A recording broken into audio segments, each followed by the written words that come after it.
Greetings and salutations, this is Hugh Jarsz, and welcome to the live stream that asks the most important question of all, WTF, which you all know stands for, where's the food? Tonight, we're going to be a little more serious than usual. The topic is one that affects half the human race directly and the other half indirectly, assuming that half give a toss about the first half mentioned. And giving a toss seems appropriate given that tonight's subject is men's health. Yes, everyone's health is important, and I'm covering women's health next week. More on that later. But for now, we're going to look at the issues that affect the men in our lives, and I have a personal reason for that, which I'll get into. I hope that the majority of people recognise the importance of men in our society. For most of us, that starts with our fathers. It could also mean brothers, uncles, cousins, and grandfathers, or just friends. In fact, I would say for the majority of people, the first man in their lives to face health issues will be one or both of your grandfathers. To be appropriately sensitive, I recognise that not everyone gets to meet their grandfathers, and even those that do don't necessarily have a good experience. So that's why I said for the majority. I was lucky enough to have grandfathers who both gave me many happy memories. One was a dentist, so he also gave me some scary moments, and the other was a bank manager, back when bank managers were respected members of society who worked with businesses to help them thrive. Both had significant health challenges to face. The dentist basically died of smoking. The bank manager died of bowel cancer and had 2 heart attacks. While these conditions aren't male-specific issues, their deaths affected all of their families greatly. And I want to make the point, it's not just the patient who suffers. The next man in your life who is likely to face health issues is your father. For me, my father was diagnosed at around 54 with prostate cancer. That's a couple of years younger than I am now. He fought it for 16 years. He was on trials for new drugs like abiraterone, which are now standard treatments. And that gave us time with him that we wouldn't have otherwise had. He always encouraged me to get checked, and that's what I've done. In Australia, you can get a PSA, which stands for prostate-specific antigen test, once a year, bulk billed to Medicare. I've been doing that for the last decade or so. And I would recommend anyone over the age of 40 to probably do it. About a month ago, I had a test done, and it came back a bit high. PSA levels go up and down, so they sent me for another test 2 weeks later to confirm the first test. And it also came back a bit high. So they sent me to a urologist last Monday. Given my family history and that I'm around the age that my dad got it, I was by now pretty sure that I was at the start of a prostate cancer journey. But the urologist thinks otherwise after physically inspecting my prostate. He explained why the PSA test is just indicative, and I'll get into that later. I'm getting an MRI tomorrow to make sure, but it seems more likely than not I'm healthy. Well, in that way at least. Regardless, the prospect of starting that seemingly inevitable journey inspired me to do a show looking at men's health with the intention of doing what my dad did for me, encouraging other men to look after their health and regularly getting checkups, including a PSA test. Now, I've got to do this with a disclaimer. I am not a medical professional. I'll tell you my story and what my doctors told me. I might well have misunderstood them or not understood it, what they said in the way that a medical professional would understand it. So do not deduce or take any advice from me on medical issues, other than me telling you to consult your doctor if you have any questions. I will answer questions about my journey and I will repeat what my doctors told me. But as for any situation you might find yourself facing, don't listen to anything I say. Only listen to the medical professionals that you consult for your treatment. I'm not qualified to help you with your medical issues, but they are. Okay, for that, now that intro's out of the way, notice we're in a different room of the Corgi Dome. We're getting the main room is getting a bit of renovation. It'll look the same. It'll be just a little bit thicker because we're getting new paint on it. So we're in this room this week. Joining me on the panel tonight, well, we were supposed to have Jutmonk the drunk monkey, but he's hasn't responded to my sending him the link to join, so hopefully he'll join us later. But we do have one other guest. It's Whale Lord. Welcome, Whale Lord. Hello. How are we all? We're good, and we're hoping that we're looking forward to hearing your insights on men's health as we go along. So there'll be a few things that are particularly relevant to you. Now, I can't see him in the chat, but Dr. Charlie was supposed to join us. He's in New Zealand, so it's quite late for him at the moment. But hopefully he'll be here to give us some expert medical advice. Remember, don't listen to me. I'm not a doctor. I don't know what I'm talking about. I'm just repeating what other people have said. But if Dr. Charlie's here, he should be able to answer your questions. And I guess the other guest is one of the most important guests of all my live streams, the man in the engine room, CypherZero. Hello, what's happening? We're doing this live stream. That's what's happening. Don't you know? How are you? I should start saying. I keep saying that. You're right. My greetings need improvement, I think. Well, greetings and salutations. So, so yes, we had a little bit of a trouble getting this thing started, but we're off and running now, so it's great. And YouTube's been having issues today as well, so I'm not sure if it's a problem on their end or what is going on, but we've sorted things out. Yeah, I've heard a few things that a lot of other people have had troubles with YouTube today, so maybe it is a YouTube-wide thing. So let's have a look at who's in the chat. We've got the regulars, like our friends from the NASA Black Site live stream, Digital Demonic Davros and OK Boomer and Mippet69. How are you guys? Hello to Carl Edwards, Dave Space Comma N, Colin, of course. Good on you, Colin. Good to see you. Little Wolf. Who else got? Arctic Reflections, of course. Arctic Reflections is so close to 1,000 subscribers, folks. If you haven't subscribed to Arctic Reflections yet, please get over his channel and subscribe. Let's get him over the 1,000 by the end of the week, eh? See what we can do. Indeed. Who else have we got? I've seen all those. The doctor is in the house too, apparently. Oh, is he? I haven't seen him yet. Tony Regime, hi to you. And I think that's everyone. I'm not seeing the doctor yet, Dr. Charlie. Unless he's got a different name and I just don't know it. Tomagon, I think it is. Tomagon. Oh, is it? He says, I haven't hi, seen Dr. that name Chuck yet. is in the house. Oh, Tornagan. Okay, that's Dr. Chuck. All right. Welcome, Dr. Chuck. I'm sure hopefully you can stay for as long as you can. I know it's late in New Zealand right now. It's over after 10 p.m. and you've probably got a full day at work tomorrow. So I appreciate any time you can give us, but we'll get into things and you can answer questions as you go. Hello to Flo Rider, Cat Paw, and I think that's everyone. So, all right. So, Cypher, if you can pull up the first slide. Sure. Pop it up, and there you go.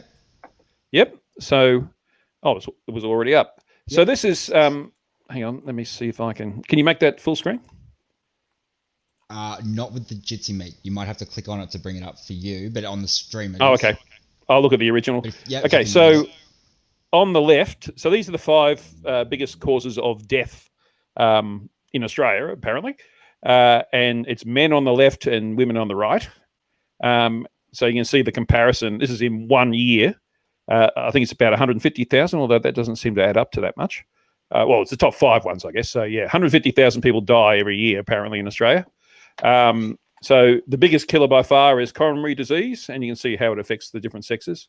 Dementia, including Alzheimer's. I suspect women rate higher there simply because they live longer. Cerebrovascular disease, that's basically having a stroke. So it's roughly even. Lung cancer, so more men die from lung cancer than women because more men smoke, I guess. And chronic obstructive pulmonary disease, so that's having a blood clot in your lungs.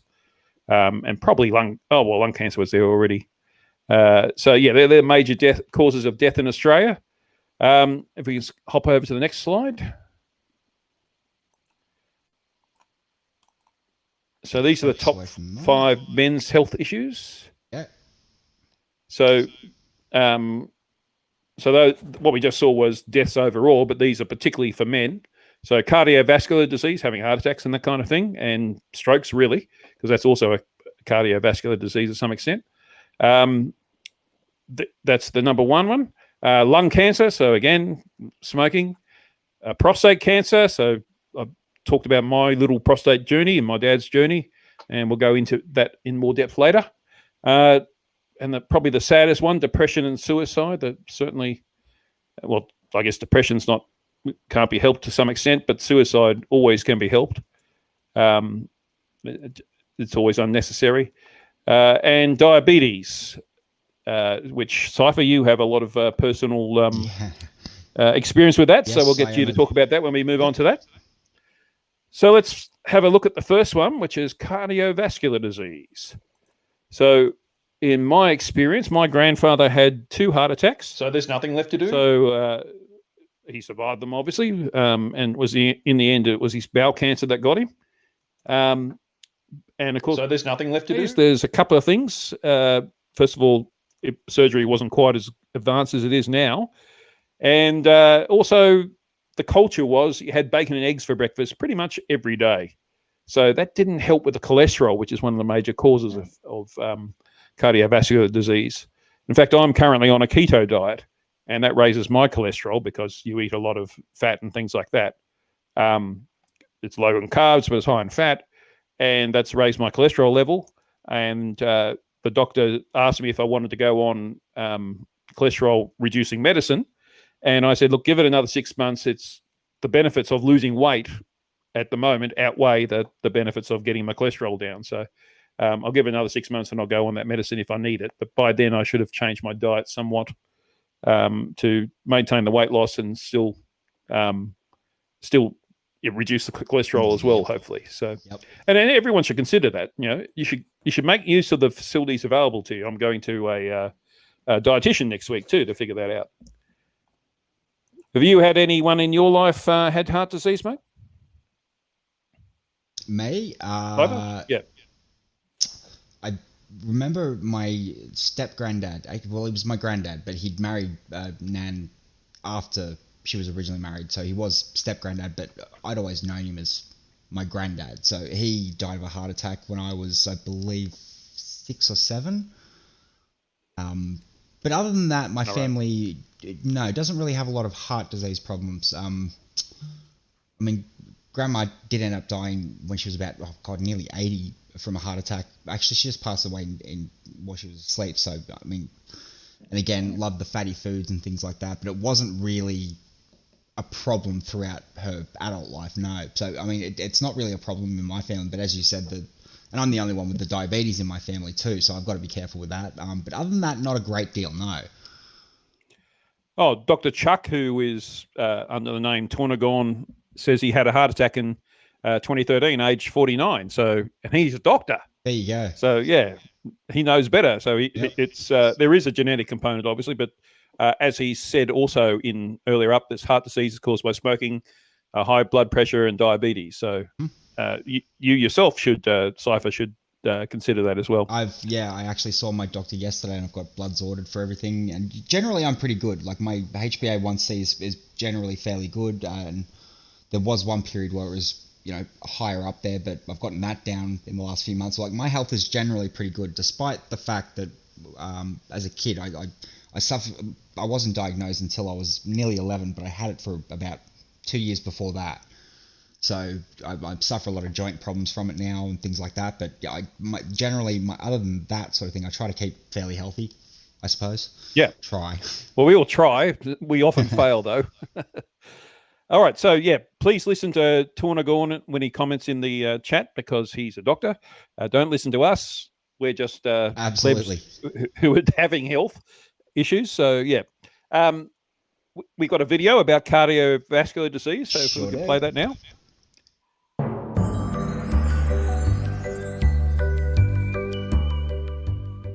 You've probably heard in the news about the increase in heart disease and how now people have a higher blood pressure than ever before. But what does this actually mean? Yeah, I can't hear that. Why is this happening? And what can we do to treat it? Well, you're going to learn just that in this video. So that's just on the GISI, yeah. Let's start with the coronary heart disease, or CHD in short. Yeah, good. It's when fatty deposits build up in your coronary arteries, aka very important arteries, making them narrower and therefore reducing blood flow to the heart muscle. This is bad news. Less blood flow means less oxygen to the heart's muscles, so less aerobic respiration. This means that the poor heart has to work extra hard to get energy. What makes this bad situation even worse is high blood pressure. High blood pressure puts extra pressure on the arteries' walls, making them even more susceptible to narrowing. This happens because if your blood pressure is too high, the muscles in the artery need to respond by pushing back harder, and so they become more muscular, and so there is less space for the blood to flow through. Combined with a coronary heart disease, this can lead to heart attacks, or worse, death. But why does this happen? The video. Well, there are a number of factors, including age, smoking, diet, and physical activity. The older you are and the more you smoke, the higher the chances. Diet and physical activity also have a big effect on blood pressure, as well as cholesterol and weight, all of which are risk factors of coronary heart disease. So how are these problems fixed? Cypher, they're saying that To they keep can hear blocked me. arteries open, stents can be used. They're inserted by something called a catheter, a thin, flexible, long tube. It's fed through an artery until it reaches the blocked section. A small balloon inside the stent is inflated, pushing the plaque and fatty deposits against the artery wall. The stent is a metal cage, which then holds the artery open. This allows more blood to flow through. The catheter is then removed, leaving the stent in place. Although stents are very useful, they do come with some risks. Statins are a pill used to lower cholesterol. They work in two ways. Firstly, by slowing down the production of cholesterol by the liver, reducing the amount of bad LDL cholesterol circulating the blood. They also stabilize and slow down the rate of fatty deposits in the arteries. In fact, they're the most commonly prescribed drug in the UK and second most in the US. Statins reduce the risk of developing CHD and minimizes its effect, but again, there are possible side effects. These serious side effects are very rare, less than 1 in 10,000. So we've seen stents and statins. We can also replace faulty valves. The job of heart valves is to prevent the black flow of blood. Sometimes one or more of these valves stop doing its job properly. And when this happens, many people need little or no treatment, but sometimes surgery is needed. Surgery can either repair a valve or be a full valve replacement. Replacement valves can be man-made or from a donor. Did you know that donor valves can come from either a human or an animal? These biological replacement valves may be preferred as they don't damage red blood cells, but are also known to harden and need replacing every 10 to 20 years.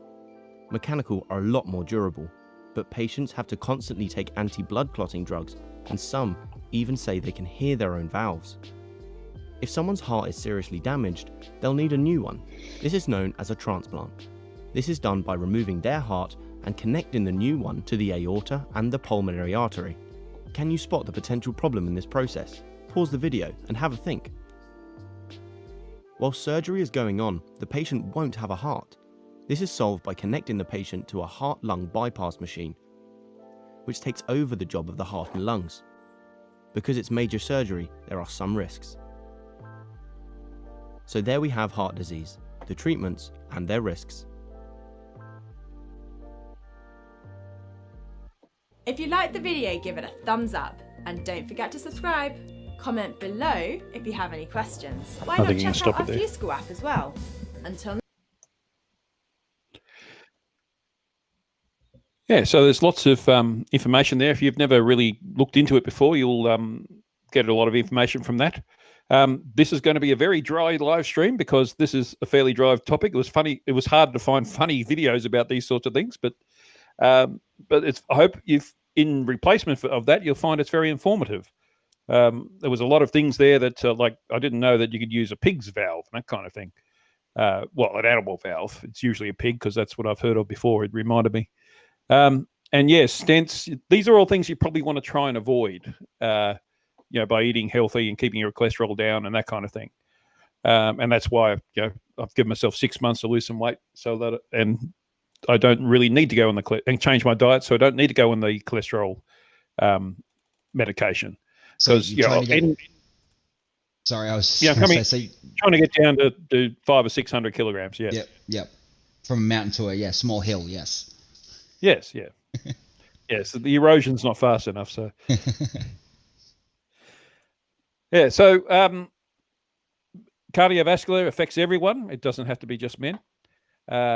Men tend to get it a lot more, I guess, as we saw from those figures earlier on, simply because of the lifestyle that men live in comparison, really, I suspect. I think a lot more men smoked, as we saw from the lung cancer figures. And we're more likely to eat fatty foods and things like that. So this is all preventable. Oh, someone said they had a heart attack at 40. Wow, that's quite young. Yeah, so it's all preventable, and hopefully we're also going to give some information about that. Related to cardiovascular is having a stroke. And my grandfather, the other grandfather, the dentist, he had strokes from age 35. Now, he was a heavy smoker and a heavy drinker, and it paralyzed one side of his body, but he was still able to practice as a dentist, which was quite amazing. Disabled people can be quite amazing and often are. And my grandfather was one of those. And but he was tall as I am now, but he had a really deep voice, a lot deeper than mine. And because of his paralysis from the stroke, he was quite scary to a 6-year-old boy, as I was at that point. And he'd lose his temper when I couldn't understand him. So yeah, having a stroke is probably something you want to avoid.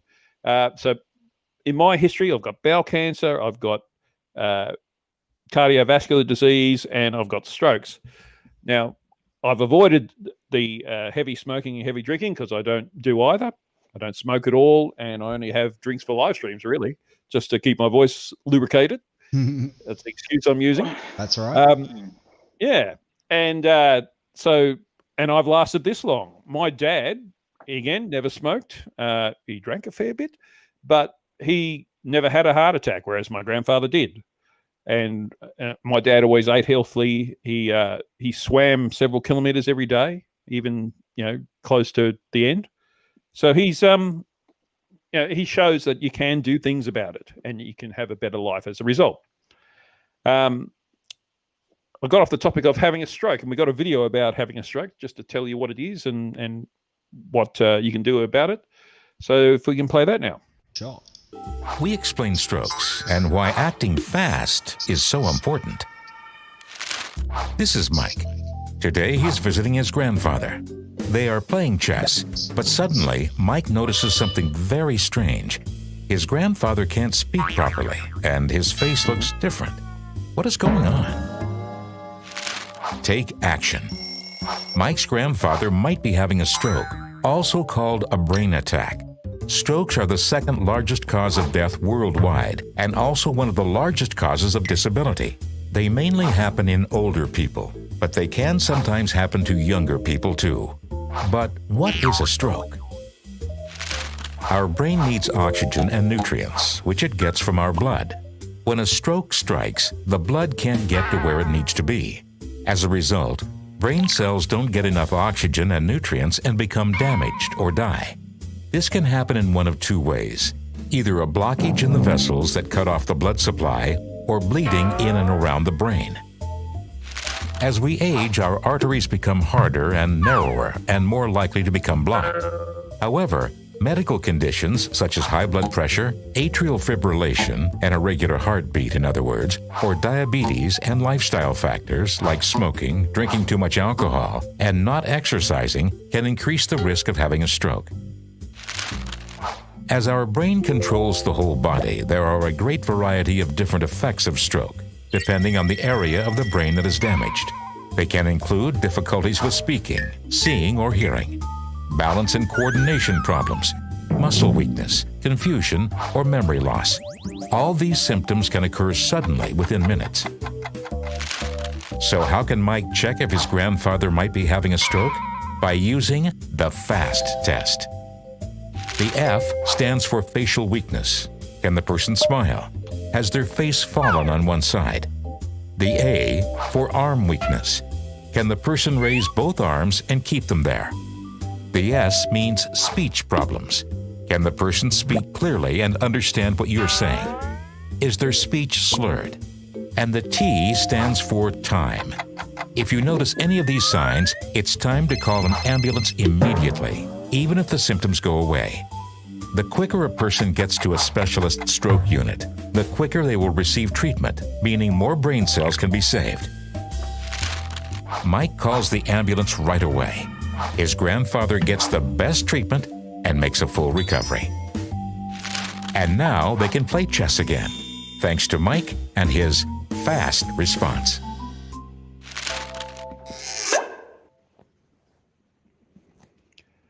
Yeah, I didn't want to talk over the video, Cypher, but are you okay? I heard a crashing noise. Oh, no, that was just me feeding the cat. Yep, I'm fine. Feeding the cat. Okay, Feeding good. a cat.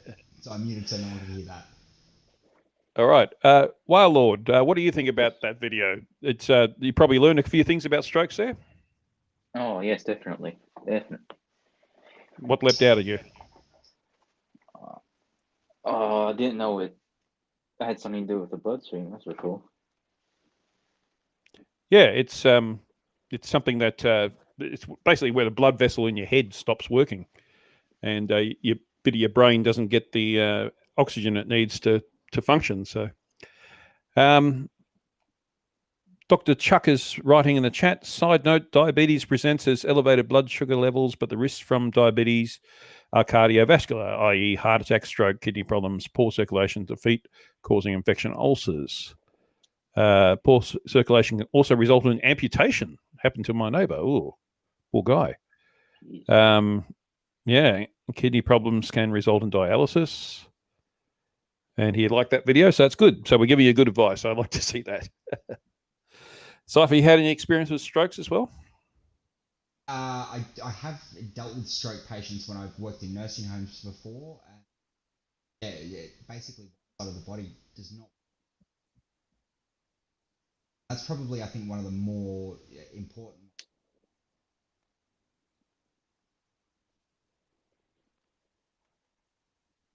Yeah, you're a little echoey. Yeah. It sounds like the mic you think you're talking into isn't the mic that's active. There we go. That's better. That's better, yep. That's better, yep.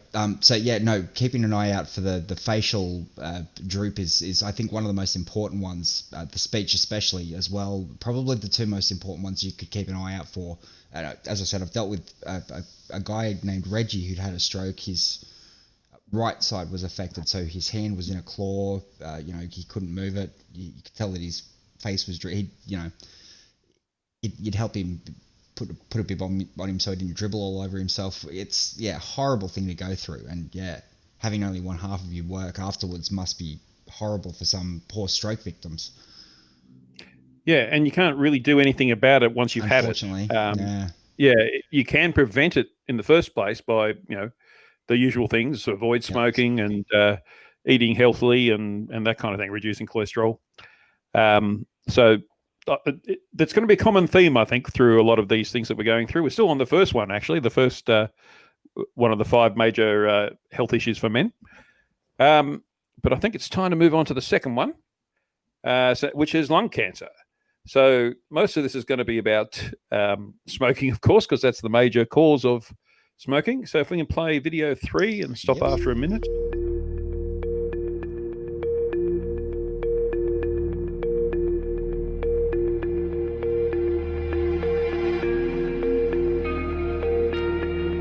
Unfortunately, this is all text. So risk factors are tobacco smoke and radon exposure and asbestos exposure. And arsenic in drinking water is a risk factor, which is an interesting one. I guess it depends on your geology. Past exposure to radiation therapy and family history. So there is a genetic factor.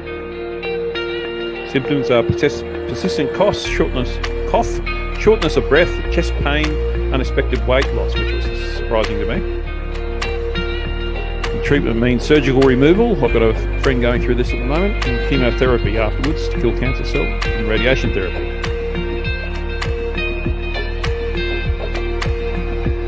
So I think that's about it for that one. It's just a short video. Yeah, I got a mate who's he's just had surgery. He's in his 70s. He was a sailor, so the culture was that everyone smoked on the ship. In fact, he was on the Voyager, but the Voyager disaster in the Vietnam War in the 60s or 70s, whichever it was. The Voyager crashed into HMAS Melbourne and sank, I think it was. So it was like a friendly fire incident, only between ships and collision. And anyway, his culture, the culture of being on the Navy at that time, is everyone smoked. So he smoked, and he smoked all his life. And last year, or earlier this year, actually, I think it was, he had 25% of his lungs removed. So he has trouble walking up hills and things now because he just doesn't have as much lungs as he used to have. And at his age, he's basically his prognosis isn't good long term, but he can function again now. He's on chemo, of course, because whenever you have that sort of significant surgery due to cancer, they want to give you chemo to reduce the spread of any other cancer that might be secondary. And he's quite healthy right now, but that at some point he's not going to be. So the next video, if you need any more encouragement than that to stop you smoking, have a look at this.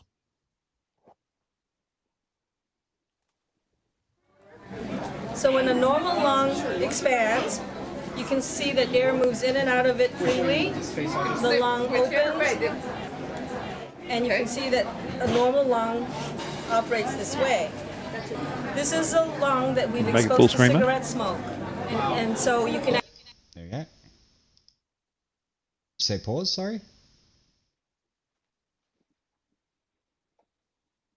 There, Hugh? Yep. I didn't want to talk over the video. I'm not hearing the video, though. Oh, okay, yep. You can actually feel it. Pause. There's a tumor here that somebody can feel if they want. It's very hard. It's much harder to expand. And that's why people that smoke, especially for a long time, has real difficulty breathing and getting air. Wow. Yeah, it just didn't look like it was full screen on the screen. Sorry, it was for half of that. The second bit was on the screen up behind you. Yeah, I can see that. So sorry, I think most people can, even though it's small, I think most people can see the difference between the healthy lung and the smoking lung. Definitely. That's what you're breathing through if you've been a heavy smoker, and that's what my friend had, a fair chunk removed of. Dr. Chuck's saying he lost a friend of throat cancer, ex-Navy, helicopter pilot, smoker. So persistent hoarseness over 3 weeks needs checking. Not sure what the last bit means. Daryl M's eating dinner. Sorry about that, Daryl. Yeah, people smoke regardless. It's an addiction, of course, but there are ways of treating addiction, and I thoroughly recommend you going and seeing your doctor to see the best way to get rid of it. So, good advice from Dr. Chuck. With most cancers, by the time you have symptoms, it is far advanced. Mm-hmm.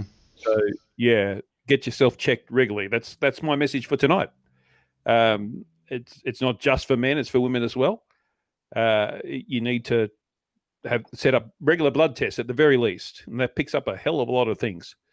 And in Australia, at least on Medicare, you can get those for free, basically. So get yourself checked if you haven't already. Men are a bit lazy when it comes to the doctor. We tend to be focused on work and family and other things, so we don't go to the doctor so often. We think, I feel all right, so obviously there's nothing wrong with me. That doesn't mean you shouldn't maintain it. I mean, you take your car to get serviced once in a while, don't you? Because you don't want to pay a whole lot of money later on to fix something that's gone wrong because you didn't service it.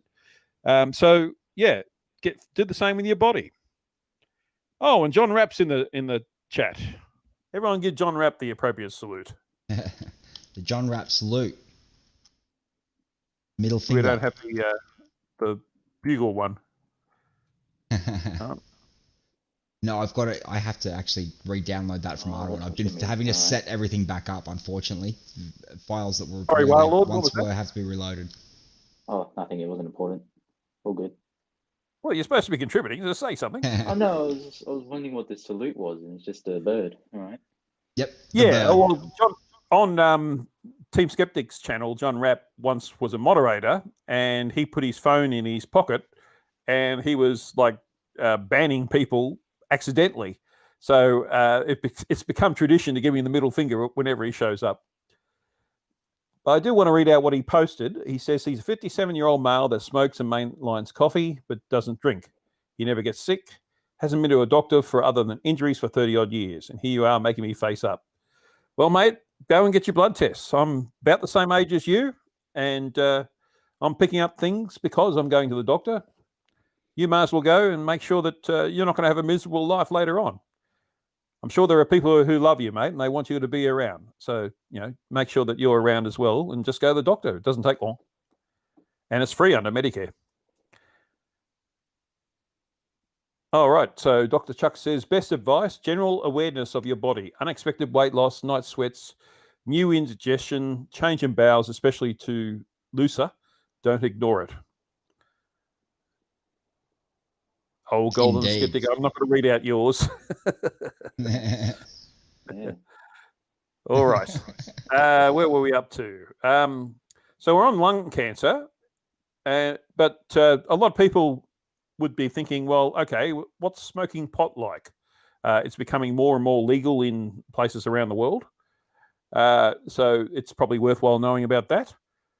So let's have a look at the video number 5, please, Cypher.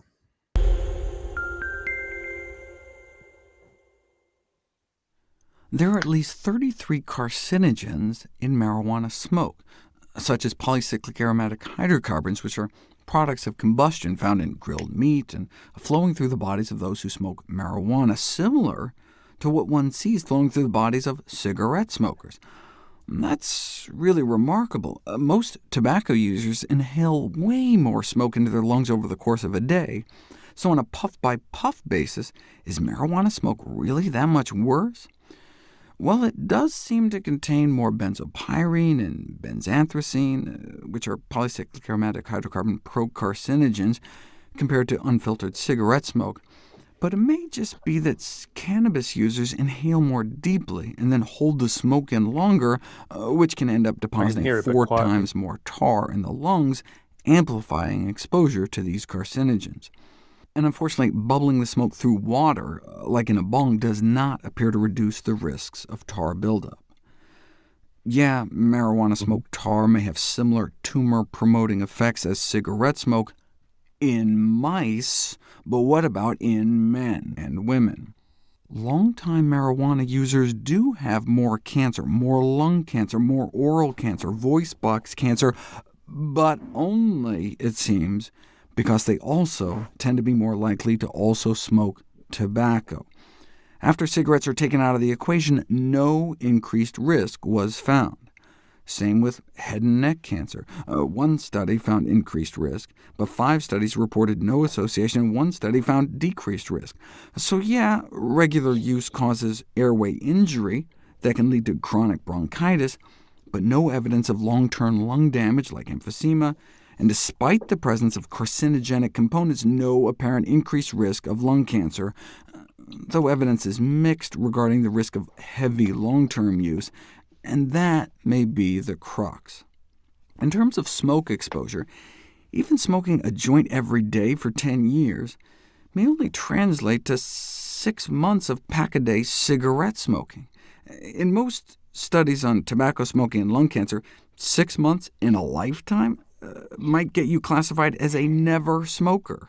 It may take a couple years of cigarette smoking to significantly bump lung cancer risk, and so that would be like smoking a joint every day of your adult life.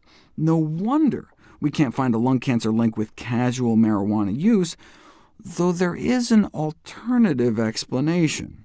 Maybe the anti-tumor effects of the cannabis plant is counteracting the tumor-promoting effects of the carcinogens in the smoke.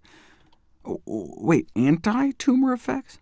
Yes. In fact, the original demonstration of an anti-cancer effect, dating back to 1975, was against lung cancer cells, showing that THC can suppress their growth in a petri dish.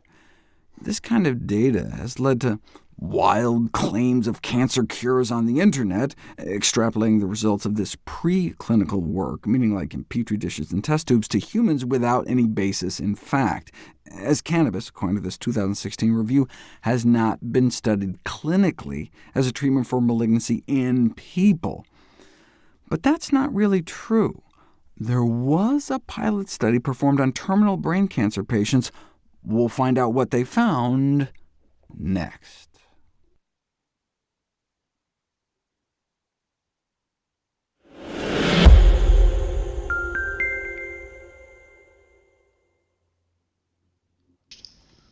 All right, then.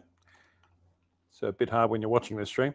So that seemed to quote a lot of papers, scholarly papers. I'm hoping Dr. Chuck can tell us where things were wrong there. I thought it was interesting though, because I know a lot of people take marijuana, especially in places where it's legal, and especially for pain. When they're older, they take it for pain in particular, because you have more pain when you're older. I know from experience. And I thought it was interesting there that the risk of cancer as a result of smoking pot was mainly due to the fact that they also smoked tobacco. So the pot didn't seem to add to the risk, although they didn't. They also said that there weren't a lot of a lot of research into whether only smoking pot would give you cancer or not. I'd imagine it would, simply because burning anything gives you carcinogens. So, but anyway, so I also think, there's a big movement to legalize the use of marijuana for recreational use, and that's certainly what's happening around the world. A lot of states in the US have gone that way. And, I think it should be tried. But what bothers me is that people who get high on marijuana go out. If they stayed at home, not so much of a problem. I don't really want to share the roads with people who are high, though. It's something that we really shouldn't do. Indeed. And yet people still, people do everything when they've been... People do that with alcohol as well. Yeah, exactly. It's not just the... People do prescription drugs and still drug, and that's one thing that they don't actually test for when they're doing the drug tests, is the prescription drugs that people take a lot of too. So that's somewhat interesting. Exactly, and so that's I think that maybe needs a expanding. But then when they do that, then you're going to be getting people that have taken something the night before. It's still going to be in their system, but far less active. Some people are on sleeping tablets and whatnot. So yeah, it's. Getting that right is a really fine thing to fine-tune when you think about it. I also think things like marijuana, they're not... I know that's when people who are young are the ones who try it for the first time, but that's when you shouldn't do it, because you've got your whole life ahead of you, and it's too easy to fall into that drug lifestyle where you're no use to anyone and you ruin your whole life as a result. As I'm getting older, and of course as pain becomes more regular, I'm more open to it. I'm thinking, yes, if that helps me, then I'd consider it. I've never done it, and I wouldn't know how to go about it. But it seems to be becoming more and more legal, and as it becomes legal, I guess I'll get ways of doing it. But if you're young, I had a friend who got hooked on heroin when he was in his 20s, and he utterly ruined his life as a result. He managed to survive, because most people don't. But his life was never the same as a result. So that's sad. So in Oregon, with the last election, they legalized some hard drugs there. And I'm actually for that in that situation, because if you got something like that, you should test it in a small scale.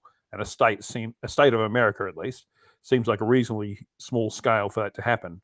And if there's a whole lot of problems that come out as a result of it, then everyone else won't do it. But if it works, then everyone else should do it.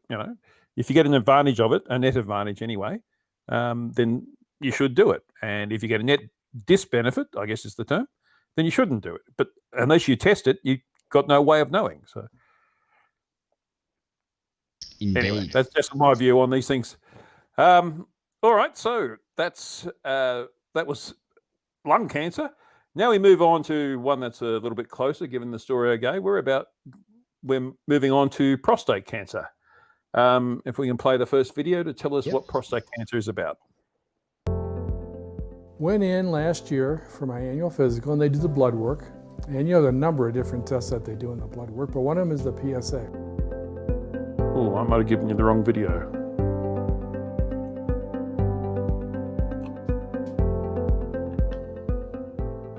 But I really thought he was overreacting, because I have no symptoms. I never felt bad. I never had any problems with the plumbing, 6 of the 13 biopsies that he had taken came back positive.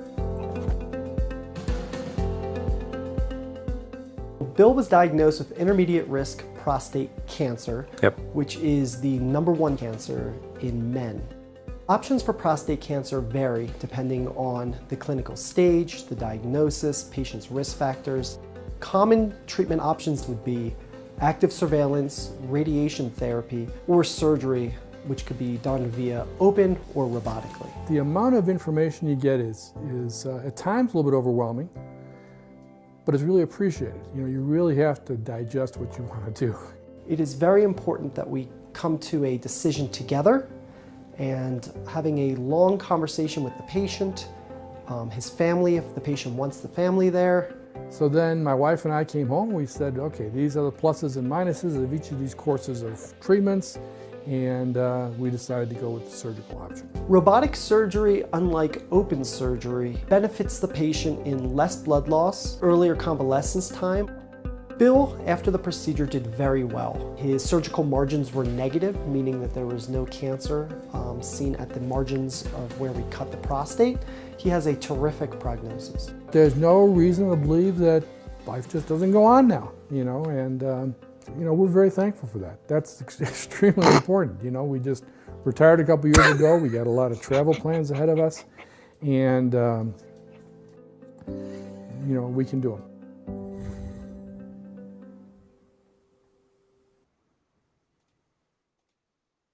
Yeah, there we go.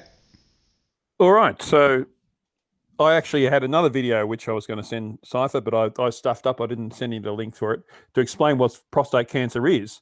That's about this guy's journey and the PSA test, which I'll talk about in a minute. The prostate is a gland you have, men have, of course, that produces, well, I'm not sure if it's actually semen. I don't think it produces the fluid that sperm swim in, not the semen with the sperm as well. Hopefully Dr. Chuck will correct me if I've not quite got that right. It also produces the antigen, which is what the PSA test tests for, the prostate-specific antigen that enables the sperm to penetrate the egg during conception. So that's what the PSA test picks up. Back in the 70s, they did blood tests, and it was for forensic analysis of a crime scene. And they figured out that they didn't realize PSA was in the bloodstream until that point. And they discovered that a perpetrator who was a male happened to have PSA in his blood. So until that point, they didn't know it was in the blood, so that they could use this as a test to determine you know, whether it was male or female for a start. But the PSA is basically just the antigen leaking from your prostate into your bloodstream. So if that raises, that's usually an indication, or it's a possible indication, Dr. John, that you might have something happening with your prostate in terms of a tumor, or at least it's not functioning properly. But it's not a reliable test because there are other things that can raise the level of PSA in your blood, like sexual activity, for example, and a few other things. The best test, as some people in the chat have mentioned, is the finger up the bum test. An experienced urologist will know what a healthy prostate feels like. And they're not doing it for any jollies. They're doing it quickly, and they're just doing it for the purpose of figuring out what your prostate is like. And, you know, it's probably the most embarrassing test a man could get, but he's a professional, or she's a professional. Let him do it. And then it's done, and at least you'll have a much better idea than just the PSA test alone of whether or not you've got cancer. That's worthwhile putting up with a finger up the bum about. I've only had it done twice to me, and I'm not looking forward to another time. And the best way of testing is getting an MRI, which is what I'm getting tomorrow, to confirm whether or not I've got any issues with my prostate. From what the urologist tells me, I probably don't, which is good news. And that's what I'm looking forward to. And maybe my genes are more from my mother's side of the family rather than my father's. So who knows? Hopefully that's the case. And we'll move on with my life as a result. But that's right. I feel like I'm living in fear of prostate cancer given my family history, but we'll see. And it'd be good for my sons, you know, if they, you know, for their future as well. If I show that I don't really have this issue with prostate cancer, then that'd be awesome. but I won't know that until I'm very old, I guess. No, that's right. Right, so, it takes a long time to even be like, I mean, start figuring out that there's something wrong. And you may go for a test and then, have something go wrong a week later and it starts up. So, as you said, constant checking is important. Well, that video we just saw demonstrates that very clearly. It's if you catch it early, prostate cancer is really good. Yep. You have really good prognosis. Yep. And a good chance of surviving too. Yeah, well, it's very typical to fight prostate cancer for 10 to 20 years. So it's not a death sentence, and not an immediate death sentence by any means, but it will get you in the end eventually if you leave it untreated. So it's best to catch it as early as you can and get your yearly PSA test to at least get some indication of whether or not there's an issue. And if you get high results like I did, you get sent to the urologist who sends you for an MRI, and that way you know for sure. It's not a lot. It's bulk billed too, the MRI. So, I had to pay the urologist $130 odd that Medicare didn't cover. So it's not a very expensive thing, it could give you 20 years to your life, which that's a bargain, I would have thought. Yep. And speaking of the MRI, the next video is on that. Yeah, just before we go into that though, this demonstrates that the treatments, usually the treatment, at least when my dad was around, was surgical removal of the prostate. Now, the risk of that, about 50% of people who get surgical removal of the prostate that have become cancerous, well, first of all, you get secondaries. Dad got a secondary on his brain, which is almost unheard of, and he had to have brain surgery to have that one removed. So he was just very unlucky. But also, removing the prostate can reduce your erectile function, you might say. Yes. And you're usually given an option. Dad, you can remove some of the prostate and remove all risk of losing the erectile function, or remove all of it and run that 50% risk of losing the erectile function. Dad went for the first option, removing some of it, and he didn't lose his erectile function, but the cancer came back, and that's what eventually killed him. His brother, who's 5 years younger, and got prostate cancer at exactly the same age, Dad said to him, "Get the bloody thing out." And so he had it completely removed, and he's still alive with no problems. So that's advice worthwhile giving to people. Yep, absolutely. Yeah. You got anything to say, Lord? Pardon? You got anything to say? Oh, not really. I'm not all right then. really experienced in the subject, but no, you'll on the next one you'll have a lot more to talk about. So this next video is about the new treatments for prostate cancer. This is worthwhile having a listen about. John Feller. I'm the Chief Medical Officer for Halo Diagnostics, and I'd like to talk to you a little bit about a new type of therapy called focal therapy for prostate cancer.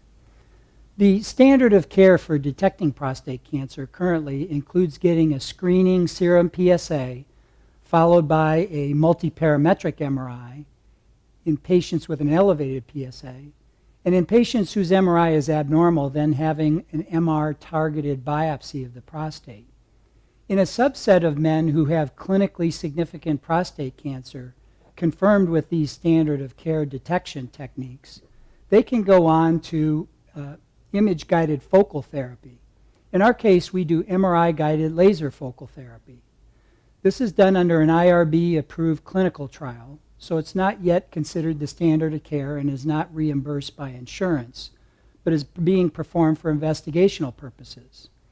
We at this point have 10 years of follow-up in almost 200 men, where in an outpatient setting, we've used MRI-guided laser focal therapy to safely and precisely treat prostate cancer that's intermediate risk and is confined to the prostate gland and hasn't spread anywhere else.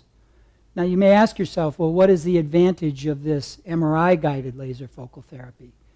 The big advantage is that our cancer control is very, very similar to if the man had whole gland therapy, such as radiation therapy, or surgical removal of the prostate gland, which is called a radical prostatectomy. But the patients who have whole gland therapy are at significant risk of getting side effects. Up to 50% of them can get erectile dysfunction, and up to 25% of them can get urinary incontinence. In the 10 years that we've been following our patients that have had MRI-guided laser focal therapy, we have not seen any statistically significant erectile dysfunction or any significant urinary incontinence. So the bottom line is, with this new type of MRI-guided laser focal therapy, we can safely treat some forms of prostate cancer, have similar cancer control to if the patient had the prostate surgically removed or had radiation therapy, but at the same time we eliminate the side effects of whole gland therapy. No erectile dysfunction, no urinary incontinence.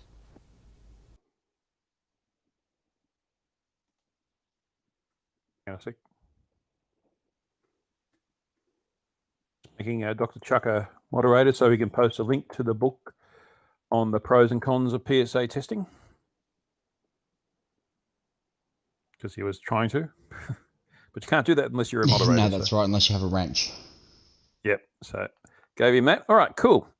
So yeah, that so if and when I get prostate cancer, or anyone else does, that MRI technique will greatly improve my chances of maintaining function afterwards, and be more likely to get the cancer itself, which is, you know, win-win both ways. It's a really awesome idea. Yeah. So where are we up to? Right. So up to the fourth main cause of men's health, or main issue of men's health, and this is a very, very sad one, I guess. Depression and suicide. So I think everyone at some point in their life gets depression. I know that I never had any depression whatsoever until my marriage broke up, really. I was just that sort of person. I would rise above it. I would always maintain a positive attitude and that kind of thing. And then my marriage broke up, and it wasn't, you know, the future that I'd always hoped for wasn't going to be, at least not in the form that I hoped it would be. And that made me feel depressed, and that made it hard for me to find work and even apply for work. And, you know, that wasn't a great time for me. I think I'm through it now. But I was never, hey, Terry, how are you? I was never suicidal or anything like that. I do know some people who have been, and that's very sad. Suicidal thoughts are something that if anyone has that, please call me. Please find me on Discord or send me an email, hughjars1@gmail.com. People who are suicidal are people who want to end the pain, but that doesn't mean you have to end your life. And the saddest thing about suicides is that the age group that commits the most suicides is teenagers. And the sad thing about that is the teenagers don't know how wonderful life is yet, because everyone who's an adult has been a teenager. We know how tough it is being a teenager. You've got to fight with hormones. You're learning about social interactions and how they work. You're trying to find your place on the hierarchy, and you're trying to find your place in the world. And that's very hard, especially when you haven't learned how to do that yet. And that's really tough for a lot of people. And I can understand why you might feel suicidal, because to you, with your limited knowledge of the way the world is, that seems unbearable. And I have full empathy for you. But if you're in that situation, let me assure you, as someone who's come out the other side, that there are so many wonderful things in life that are worth hanging around for. You've only just started to experience those. And you need to get through it to the other side so that you can see those things.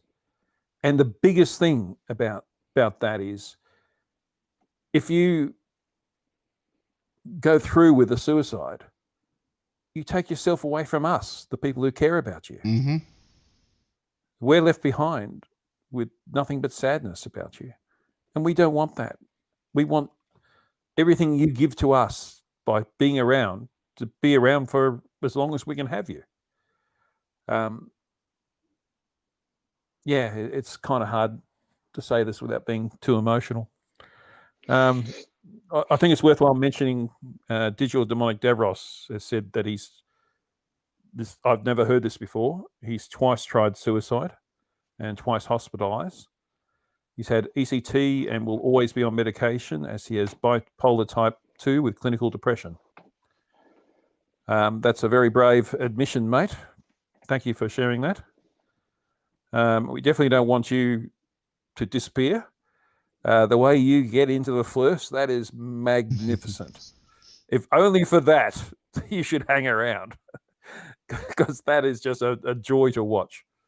And we love listening to you. And if anyone, Digital Demonic Davros has a channel, so please subscribe to him if you haven't already. Daryl M's been off work for 3 years with a major depressive disorder.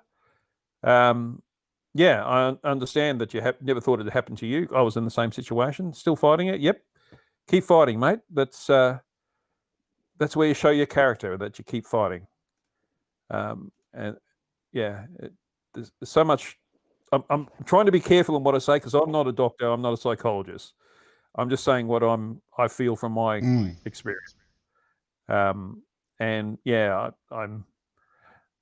don't want to say the wrong thing either, but I'm hoping that I am encouraging to you guys in the words that I have said tonight. So Dav, you've fought it for a long time. You're showing a lot of courage. Good on you. Oh, what's he saying here? That's the thing. You will never understand when thinking of suicide. Everyone is not on your list. It's your fight that separates you. Yep. Yeah, it is. Yeah. And unfortunately, a lot of people that are depressive and suicidal, people say it is the selfish way out if you take your own life. A lot of the times the people committing the act see it as themselves as a burden to those around them, and just want to take that away from them.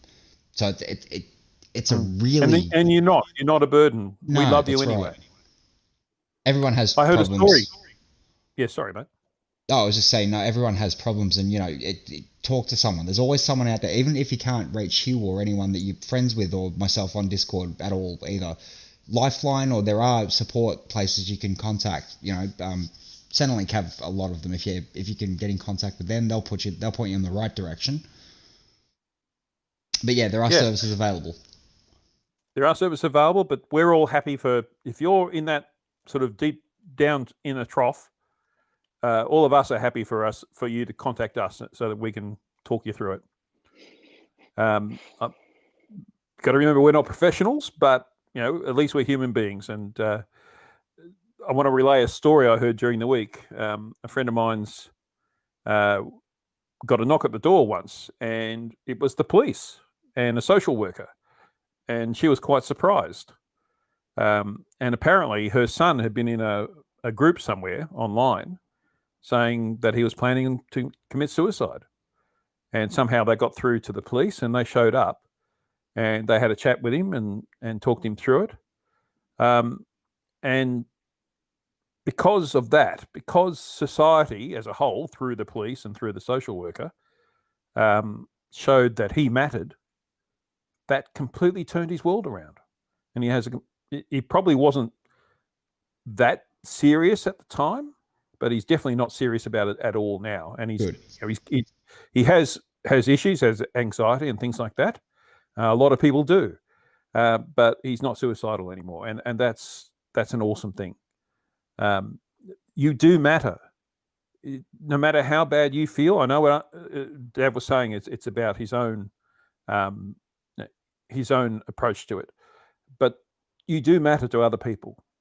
And if you're sad because you feel you don't matter, that's not true. You do matter. You can contact any of us, Cypher or Dav or OK Boomer or me or anyone else that you can think of, you can see online in this community. I'm sure every single one of us are happy to talk to you if you have an issue. And we don't charge for therapy either. Well, we're not professionals, so we can't really give therapy, but at least we can lend an ear. Also, time zones is always an issue, but we can figure out something, I'm sure. All right. Oh, No, Oh, Davros, it's you that should. Yeah, no, it should. Isn't it Davros that gets the STFU? Yeah, STFU, damn. Yeah. Anyway, so I thought I found a few videos that might help people trying to help people going through this sort of thing. So let's play the first one.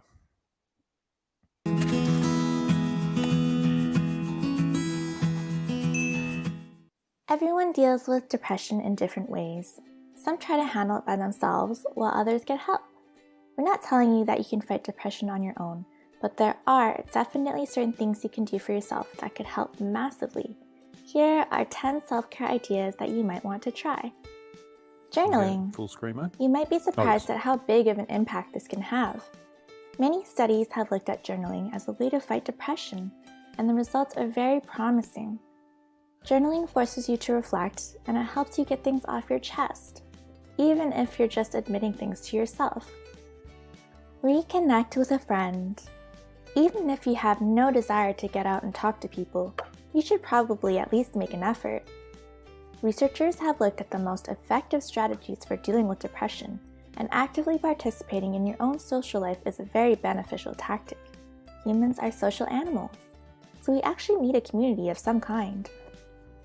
Comfort food. Certain foods and diets definitely have a strong effect on depression. You could choose to go super healthy, and that definitely helps with your state of mind, but you might be surprised at the antidepressant qualities of various foods, including chocolate, which has serotonin-boosting qualities. Tea and even coffee are actually great for fighting depression, and this is backed by numerous studies. Humor. We've all heard that laughter is the best medicine. Well, that might not be too far from the truth. Humor is actually a great way to deal with depression. Watch a funny movie, see a stand-up comedian, do whatever makes you laugh. Laughter releases endorphins and decreases stress hormones, among many other benefits. St. John's wort. We all know that antidepressants are one of the most common ways to deal with depression. These are special medications prescribed by professionals, but some might want something a little more natural. If this is the case, then St. John's wort is definitely an option. This natural herb has proven effectiveness against mild depression, although it won't do much more for severe cases. Physical activity. Sometimes the simplest solutions are the most effective. Time and time again, studies have shown that regular, rigorous exercise is one of the best ways to fight depression. Exercise releases endorphins, which are natural feel-good chemicals in the body. Seeing the physical changes in our body after a hard workout is a great mood booster as well. There's really no downside to getting a little exercise done, and you're pretty much guaranteed to feel pretty good afterwards. Bibliotherapy. Another proven method of dealing with depression is bibliotherapy. Although the word might sound complicated, it's actually pretty simple. Bibliotherapy is the use of books in therapy. This is probably one of the most popular self-guided forms of therapy out there, and it has a great track record.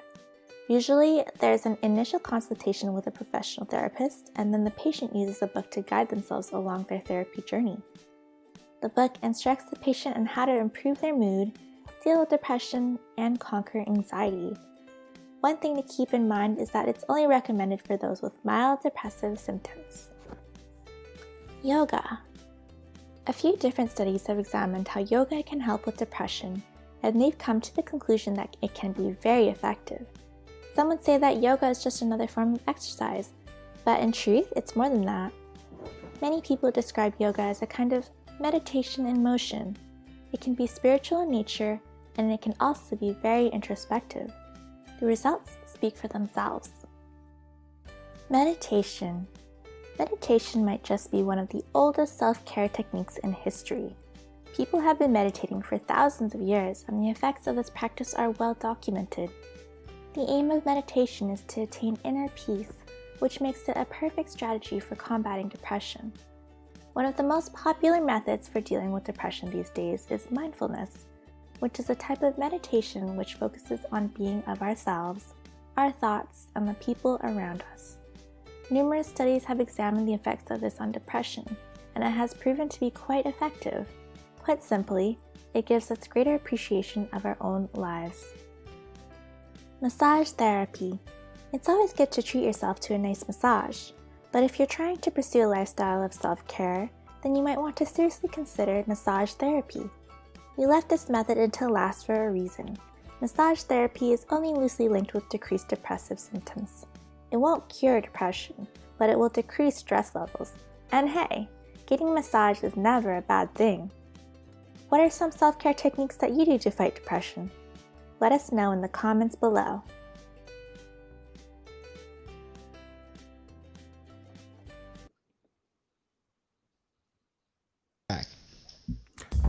Been to the second video there? Or was that the first one? No, that was seemed the to first show. one. Oh, okay. Yeah, that was the we can first skip one. over the second one. Oh, maybe That's- No, 'Cause the the 8 first tips for one- dealing with suicidal thoughts is, yeah, I don't know why that's, I think maybe the links were in the wrong order.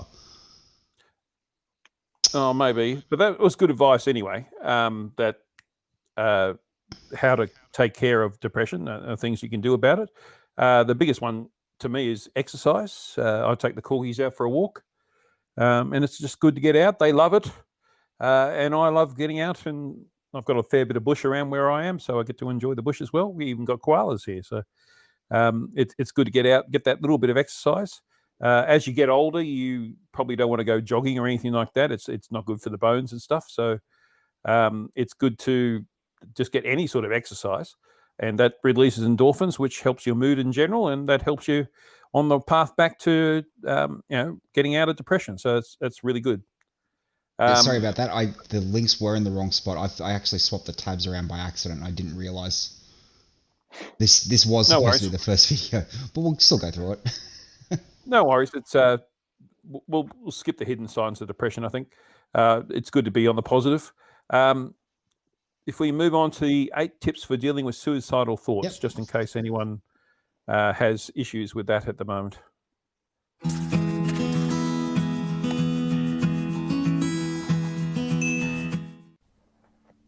Everyone has some idea of what their ideal life looks like, whether it means affording to travel freely, coming home to a loving family, or having all the cats and dogs in the world.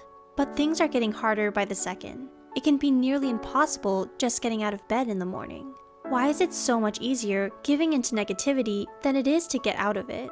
Depression doesn't just weigh down our shoulders. It lies, often telling us that we're not in control of our lives, but we are. Whatever you're going through, know it's not always going to be like this. Here are 8 tips for dealing with suicidal thoughts. 1. Don't spend the night alone.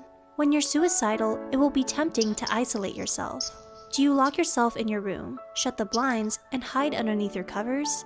The thing about depression is that the darkness will welcome you, but this only makes you susceptible to believe your negative thoughts. Watch out for your safety, and don't spend the night alone. Call up your family, friends, or lover. Tell them how you're feeling. If possible, sleeping over at their place is even better. Having company around can do wonders for you, because it means keeping those bad thoughts at bay, or allowing the new environment to boost your mood. 2. Cut off all ties with toxic people. Research shows that keeping toxic people in your life isn't just stressful, it can actually kill you. One study showed that subjects in negative relationships had a higher risk of developing cardiac problems. If someone is abusing you, physically or emotionally, please call the police for help. Your life might drastically change if your family members or partner are the toxic ones, but realize that they're putting you in more pain than they are supporting you. 3. Make a list of your accomplishments. Hey you, yeah you, look at how far you've come. Failure can seem like a big slap in the face, but we often obsess over perfection instead of focusing on what we've achieved. There's a difference. Striving for perfection doesn't allow you to be human. Embrace your flaws, failures, and downfalls as much as you appreciate all the milestones you've reached. Listen closely to what isn't working, turn those into lessons, and grow resilient. 4. Practice positive mantras. These are otherwise known as coping statements. Ending your life will seem like the only option to end your misery, but nothing lasts forever. Practice saying some of these. I will get through this. This is my depression talking, not me. I don't really want to die. I just want the pain to end. Stick these to your mirror, fridge, and carry them wherever you go. Let them be friendly reminders to be kind to yourself. You got this. 5. Find a therapist. Most people shrug this idea off because they might not be able to afford it. But there are options, especially if you're a student. An open mind is what will ultimately get you help. Call your insurance company for any insights they might have. It never hurts to ask your family doctor, too. Networks exist for a reason, and the more professional advice you receive, the faster you can find and work with a professional. 6. If it's urgent, please call the police. This won't necessarily stop your suicidal thoughts, but they will stop you from going through with the act. From here on out, they can take you to the ER where you'll be safe. We hope you never have to resort to this, but want to remind you that help is only one call away.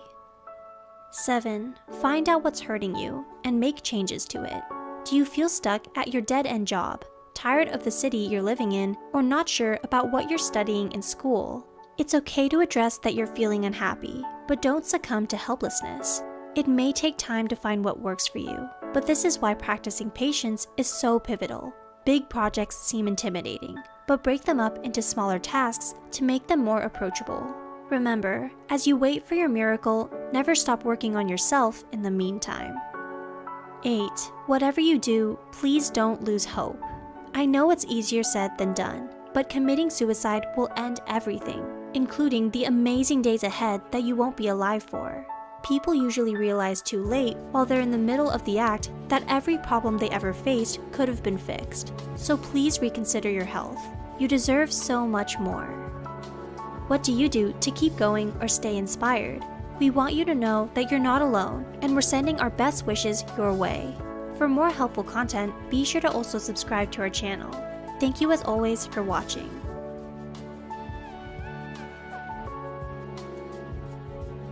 Yeah, when I watched this one, I actually had a few tears because if you were going to see him, it's so close to home, really, that people who are suicidal, it's hard to put this into words.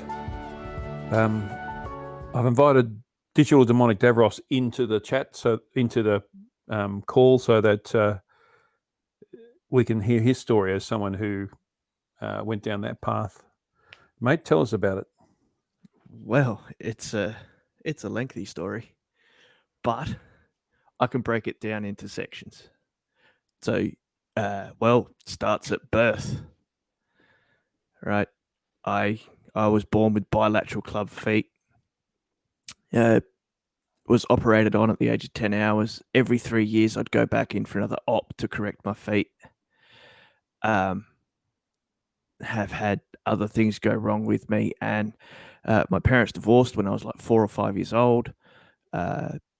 Things like that. Was technically a ward of the state, but in the care of my mother. And I never had a father figure. I never had someone to tell me how to do the blokey stuff. Anyway, as I started to find both drugs and alcohol and then start getting into the workforce, something was a little off. I thought it may have just been hangovers or drug overs or whatever. But then eventually a doctor turned around to me and he said, I think you've got depression. Sent me for a test. It was a psychological test back in 94, I think. 94 or 95, around then. Got diagnosed with depression. It eventually evolved into a more hypomanic state where I ended up being hospitalized. Was told I had dysthymia, which meant I couldn't let go of memories. That then manifested itself into bipolar type 2, which is where you have little manic episodes, heavily depressive episodes. Most of what has to happen is you have to control the depression. The mania is actually you leveling out, but it feels like a high. And this is what people don't understand about when they call someone bipolar, right? They're actually thinking of schizophrenics or people with schizoaffective disorder, right? Being bipolar doesn't mean you change who you are. You're still that person. You just might be excited. Right? So you know how when you see a kid and you go, oh, they're hyped up on cordial. Well, that's what happens to an adult when they have a hypomanic state. I've been on numerous medications. One of my attempts was with medication. I took 900 milligrams of Zoloft at 7:30 in the morning. I ended up seeing a counsellor I was talking to who got me into a hospital. Spent 2 weeks at Fullerton Private Hospital here in Adelaide, which trickles into my second hospitalisation. I put myself into hospital. I'd been, 16 years on and off medications, trying this, trying that. I ended up going to Woodley House at Modbury Hospital here in Adelaide. The attending psychiatrist was a guy who saw me 7 years previously, which was a good thing. And he ended up going, yep, you've definitely got clinical depression. You will be on medication for the rest of your life. The only thing you can do is learn coping patterns, learn to focus your mind on one task at a time. Doing more than one thing at a time is what can lead you to confusion. Depression from confusion is one of the hardest. So think about this. Say you've got 5 jobs you have to do around the house. So you got to pack the dishwasher, mop the floor, fold up the washing, feed the animals, take care of the kids, right? Don't try and do them all at once. Wake up, make your coffee, take that 5 minutes for yourself, then go and feed your animals, then clean the kitchen, then wake the kids up. Then you can sit the hell down and spend time with your kids. Whereas I see parents all the time, they're rushing. Oh, I've got to do this, I've got to do that, I've got to do this. No. Step them out. Right, the thing I have learnt mostly from depression, learn what happens when it's coming. The best way to know that it's coming is you'll feel a shift in yourself. You'll feel an emotional shift. How could I put it? Know how when you're at a funeral and there's that one wave that comes over you when you actually are about to bawl your eyes out? You've got to be able to find that for depression. And then to be able to tell someone, anyone, you feel like you're getting depressed or you feel like shit. And that's the best one to do. Say, I feel like shit. And someone will say, oh, why do you feel like shit? And then you can explain to them, I feel like shit because I'm remembering about my dad passing away, or it's the fact that I miss my kids, or it's the fact that I miss my dog that passed away 15 years ago, but that memory has triggered me to spiral into a depression. And that's probably the best advice I can give. So you saw that video about 8 advices to help with suicidal thoughts. As someone who's tried to commit suicide a couple of times, did you think that was all good advice? Well, as I said in what I put in chat, you don't care about anyone at that point in time. You are that low. Yeah. Think about it like you're euthanizing yourself because you're in that much pain, but it's emotional pain. It's not physical, right? Yeah, emotional pain hurts, but it's anguish, a desire to not be. You feel abandoned, and that's what people don't understand is that feeling of abandonment. Even though you're not, that's how you feel. Yeah, and that's why I hate it. And I'm actually going to bring this into Flat Earth. When they say trust your senses, no, because your senses trick the shit out of you.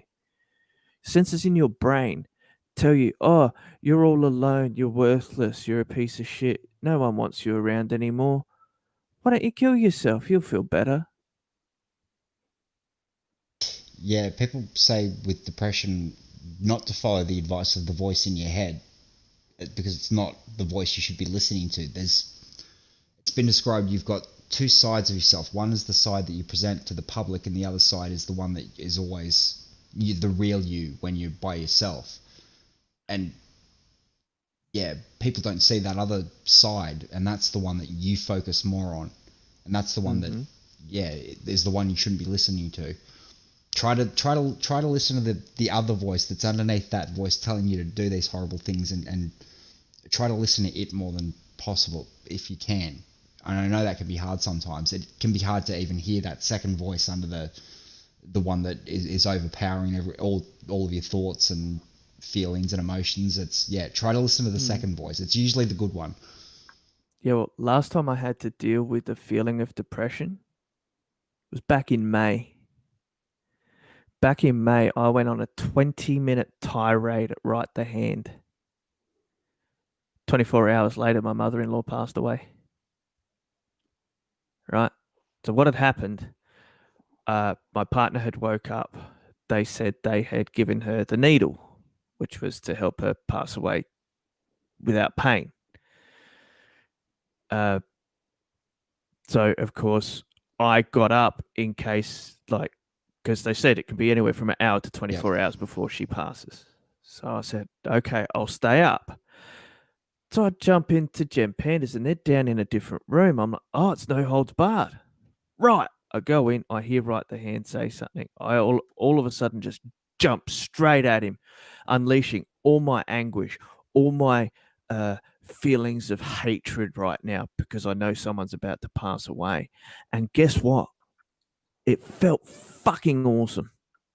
Punching bags are good therapy for if you can get one of those, or just something to yell at. Yeah, but I got him, like that, he deserves it. Yeah. Yeah, but I got him to admit he's a liar and that he thinks that he doesn't think the Earth's flat. So that was a good video, that one too. Yeah, from that 8 things to help with suicidal thoughts, the main thing I got was concentrate on your achievements. And beating Right the Hand, getting him to admit that's an achievement, isn't it? That is an achievement. Yeah. Well, that's the thing. I'm one of, people go, oh, Devros is triggered. No shit, you dick. Right?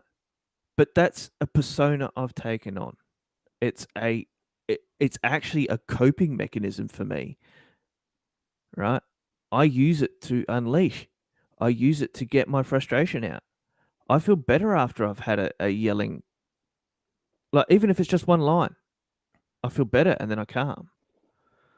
But the worst is people go, oh, why are you so triggered? I go, do you not know who I am?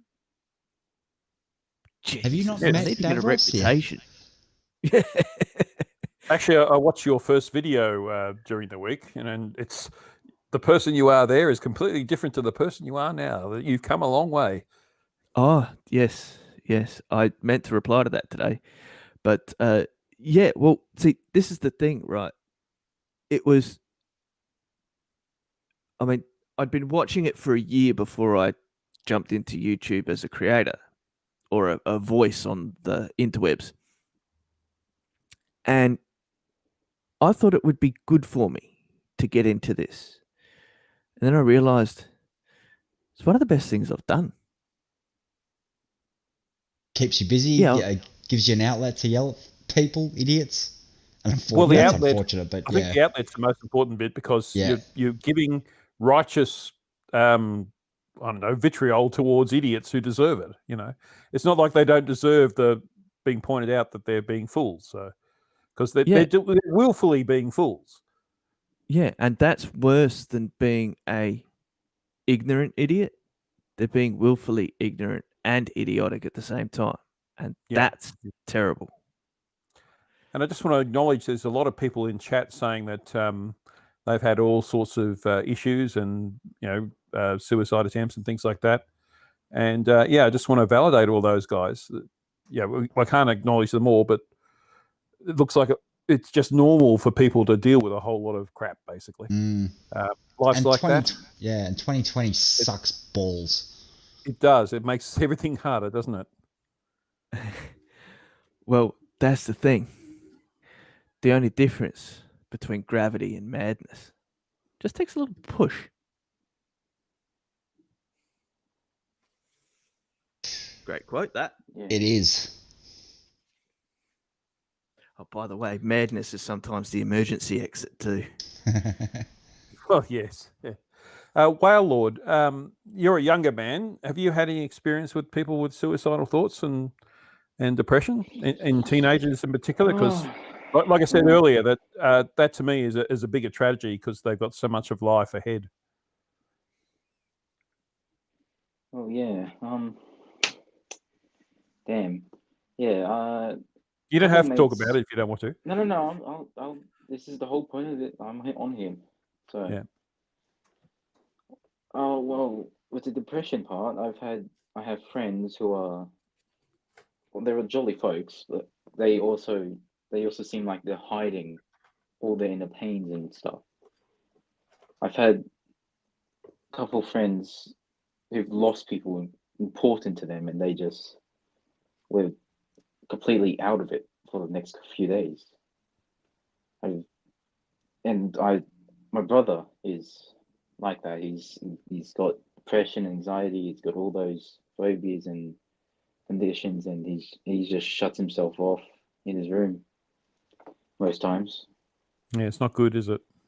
Yeah, and he's gone out his arms a couple of times. Got bandages covering up, so because he's ashamed of it, I guess. But he's hopefully doing well. He's seeing all the doctors and whatnot, and also because he's got the transgender thing going on, that's kind of, I don't know. It brings it there. It brings it back a lot more. Yeah. And yeah, particularly hard for people transitioning, I guess. Yeah. Because that's hard in itself. Yeah, there's just complete cockbags at school who's saying, "Oh, you're not a boy, you're a girl. You're not a boy." It pisses me off, and it yeah.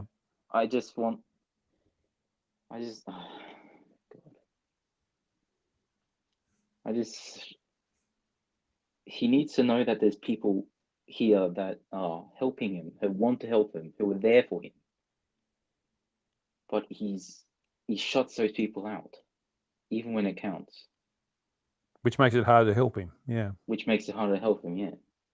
Yeah. Well, welcome to what depression does to people. Yeah. God. You shut yourself off. You don't talk. You don't communicate. You don't take phone calls. You don't go outside. You don't respond to letters or emails or anything like that. And that's where people forget it. You're shutting yourself out for a reason. You don't know the reason, but you are. So, of the 5 points that are main men's health issues, I think this is the most important. What's a way of breaking through that shutting out, Davros? What do you think? A lot of the time, it'll take a friend. Normally, you look,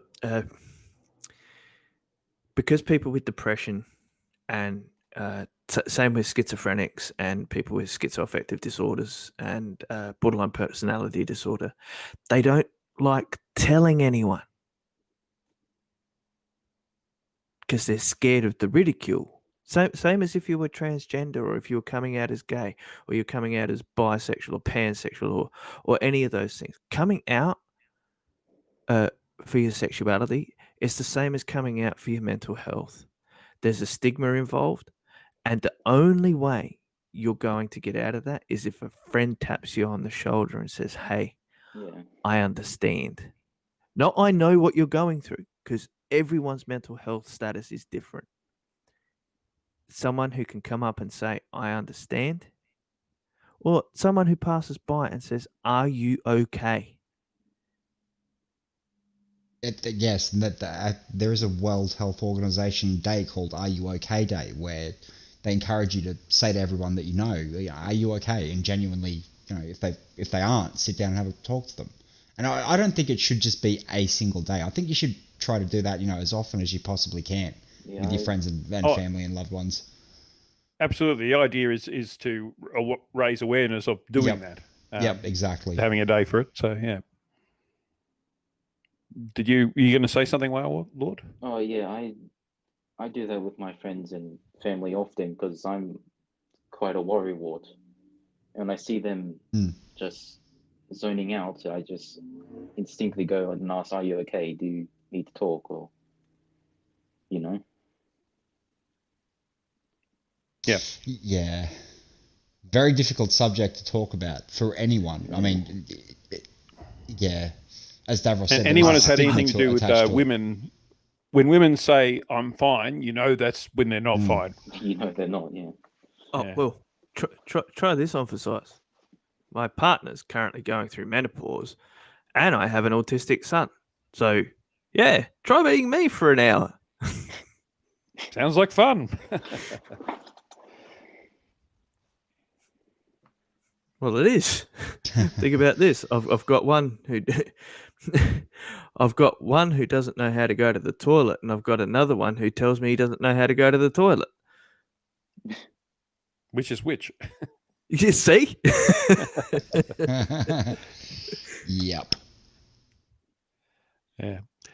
We're getting a few more, I guess you call them testimonials in the chat as well. And guys, I don't know where some of you are, but if some of us can help, then let us know. Like Dave, you haven't touched someone for 8 months. Wow, that's amazing. I don't know where you are, but I'm sure we can arrange someone to come along and say hi. Hang on, my nemesis is in the damn chat. Oh yes. Which one? The one who did my intro and. Yeah, I became his 26th subscriber. I know. Yes, this is an interesting subject. It's also, I think, a very important subject. I mean, normally we have a lot of fun on this live stream. We've had 2 before and they were great fun. This one's a little bit more serious and we're not getting as many viewers as a result. But I think for the people who are viewing it, it's going to be a bit more important for us. So, yeah, but you got more thumbs than watching, which is even better. Well, I guess so, yeah. Well, maybe that means people say they like it and then they bug it off. Oh, maybe, yeah, but that's the thing, right? Other people are ashamed to hear the truth. Oh, wow. Did I just sound like a fluff? You've been hanging around them too long, haven't you? But the thing is, the truth about mental health, right? Yeah. Everyone. Everyone has a mental health issue, yeah. Yeah, they do. Whether it's sort. a stress, an anxiety, a sadness, right? We all get a little sad sometimes. Yeah. Right? It's part of being human. Yeah. Yeah. Definitely. But there are other people who are sad all the fucking time. And that's that's when you're in, like, sadness isn't depression, right? No. It can lead to it, but it's not the same thing. Yeah. Yeah, but it's when you feel like you're going to cry for no reason. This is the biggest issue, and this is why I went ballistic at someone the other week who tried to say that mental health is on the mental health issues are on the rise, blah blah blah. And I turned around to that idiot and I said, no, it's just people are fucking noticing it because they're closer at the moment.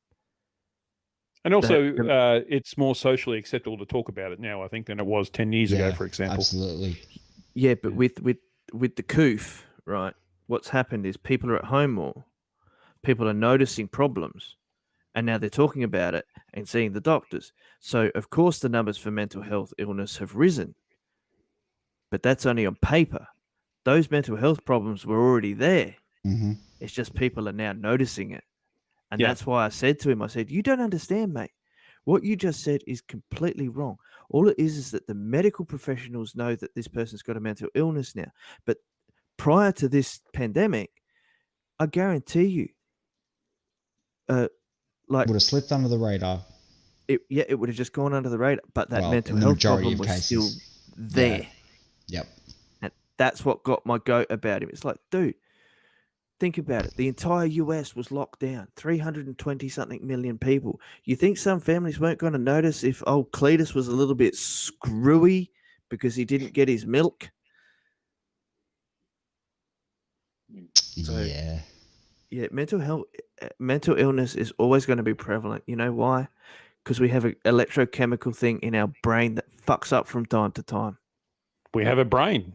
That's, you know, well, how do if you you have know? a brain, you have mental illness. How do you know? Have you seen it? Were you there? I actually have seen a scan of it, but yeah. Oh, CGI. Yeah, good one. Well, perhaps, yes. Well, by definition, it is CGI, yes. Yeah. Yes. Ah. We haven't had many laughs. Is he? Oh, we haven't had many laughs in here, so it's good to have a couple. Yeah, so guys, I'm hearing lots of testimonies in the chat, so if you can reach out to someone who can give you some help, please do. I'm sure everyone in here wants to make things better for other people. Hit me up if you can find me. DM me on Discord. You can find me on Facebook. Yeah, fuck it. My name's David Cooley. You can find me on Facebook. I'm easy to find. NASA Black site as well. Yeah, in the NASA Black site. Go either to the YouTube channel or the Discord channel. Look, if anyone out there, I know there's only a few watching, but if there's anyone out there that needs some advice on what they can do, not what they need to do, I can point you in that direction, or I can just listen to you rant and rave about how shit life is. Because look, life's shit. Life will find a way to shit on you. Sometimes it's good just to say it, isn't it? Yeah, but that helps. That's the thing. Wonderfully.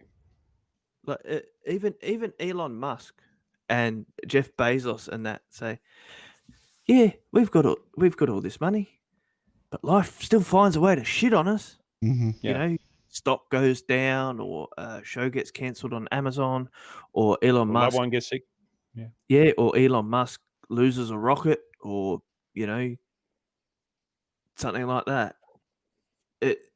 Everyone has a bad day. Some people just have consistent bad days. Yeah, and they're the people that need the most help. Exactly. Yeah. Tony Regimes just said in the UK they started CALM, the campaign against living miserably, and I love the sentiment of that idea. Yeah, but how can you do that in the UK? Depression. Well, yes, they don't have any weather, do they? Well, they have weather, but not good weather. Yeah. Or maybe 3 days a year they have good It's always wet weather. Yeah. I actually quite like the rain, to be honest, but yeah, it's always a sense of new life growing as a result of rain. But other people see it as depressing. Yeah, I'm just hoping that puts some smiles on some faces by saying that. Well, yeah, because that's what we want. We want smiles from faces. If this stream stops at least one person from getting close to suicide, then it's been worthwhile. That's for sure. Oh, look, it's more than much to pay for it. So, Daryl's got it on the head. Doesn't care about your race, your creed, or your color. Yeah. If it wants to fuck with you, it will. Mm-hmm. Yeah. It's a and chemical you can't catch depression. Yeah. It's not a virus or a disease like they say it is. It's an illness. But you can't catch this illness. It's forged in your brain. Yeah, you can do things that cause it to happen, such as alcoholism, drug use, bad sexual promiscuity, doing dangerous things, messing yourself up.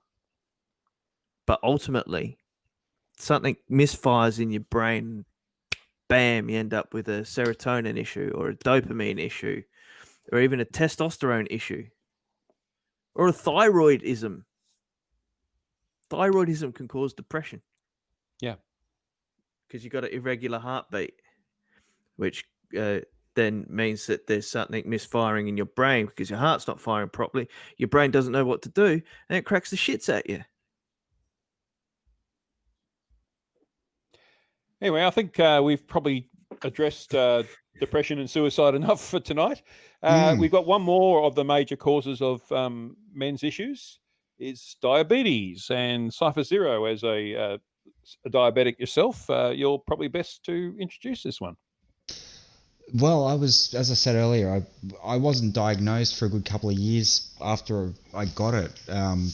Nearly died from it. I was told that I was probably about a month off ketoacidotic coma and death from it. Lost a lot of weight, and I, as I said, suffer pretty badly from tendonitis and hip and shoulder joint problems nowadays. And that also, you know, led to some depression and anxiety and whatnot with me through the years as well. But I think I'm on top of that. I do take my medication as often as I've got it, and occasionally I find it hard to get outside the house sometimes actually and get down to the pharmacy and do stuff. But I have a fairly good support network in my family too, so that helps. But yeah, the diabetes nearly killed me as a kid. And it wasn't until Mum had known for a long time that there was something wrong with me. And it wasn't until we went to one doctor that had just started at the practice that we went and saw when I was a kid. No one else could figure out what it was. Mum took me to, 20 or 30 doctors until this one fella showed up. I can't remember what his name was, but he had Mum write down a list of everything I'd eaten and drinking one weekend. You know, it ended up being something over 40 litres of Coca-Cola, which was really bad for a diabetic, obviously. But I was always thirsty, and I first started noticing it. I think the very first time I noticed something was wrong was when I was running around the school playground, and I wasn't quite. I had to sit down, and I didn't feel right. I was like, there's something wrong. I literally remember this day. Sat down on one of the metal benches that they had, and didn't have the breath that I usually had, and yeah, just didn't feel right. And then, yeah, it went on for years and years, and finally this one doctor said, have they tested him for diabetes? Because a lot of the doctors had thought that it was, you know, growing pains, you know, puberty and all the hormones that were starting to rage through my body at age 11. And as I said, I'd had it for nearly 2 years before this, probably. So when he gave me a blood test, the machine couldn't even read what my blood sugar was. It came up saying, it actually nearly froze the machine. So he picked the phone up, called the local airfield, made them stop the next plane that was leaving for Sydney, and say to everyone, you know, sorry, but this plane's been grounded until we get one particular passenger. We went home, packed a bag, and were at the airport within an hour, and in Sydney an hour later. Probably within 2 or 3 hours after that, it had been confirmed being diabetes, because again, they had me eat a Mars bar and then tested my sugar and came up high.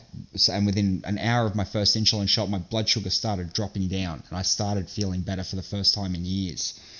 So that was a close call, but the side effects that I've suffered from ever since have been just, they build up over time. And there was this one day that I remember where I was on the mum's bathroom floor throwing up the lining of my stomach, the bile in my stomach, and just wishing I was dead. The tile was the only thing that kept me cool. I was under the shower most of the day too, under cold water. Just horrible feeling. It was like someone had injected me with liquid lava. And yeah, the ketoacidosis, it turns your blood acidic basically, and all of that started building up in my joints. And yeah, I've had tendonitis for a few years now. It's the side effects of all of it are horrible.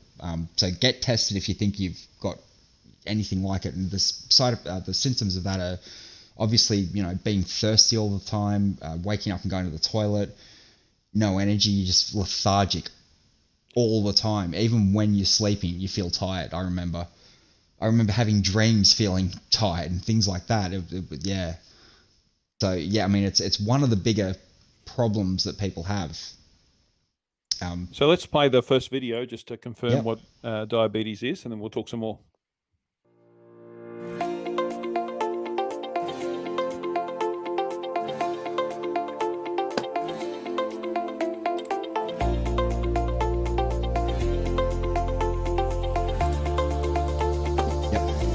Thirsty is more the one I had.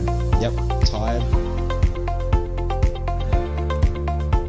I didn't get skin problems as much, but I looked like a skeleton. Didn't have the numbness. Yes, definitely lost the weight.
Actually, I'd just like to point out that one's actually not quite right. It's generally found more in kids and teenagers rather than adults, is how I was led to believe it.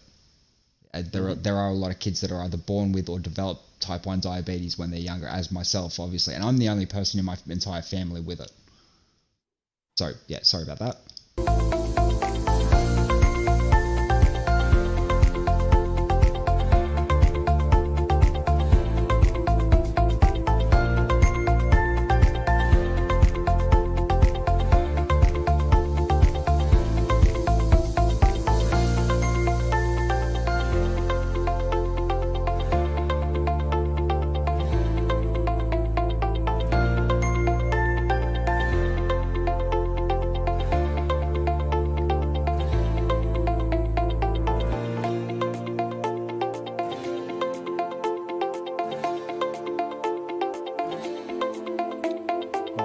That one.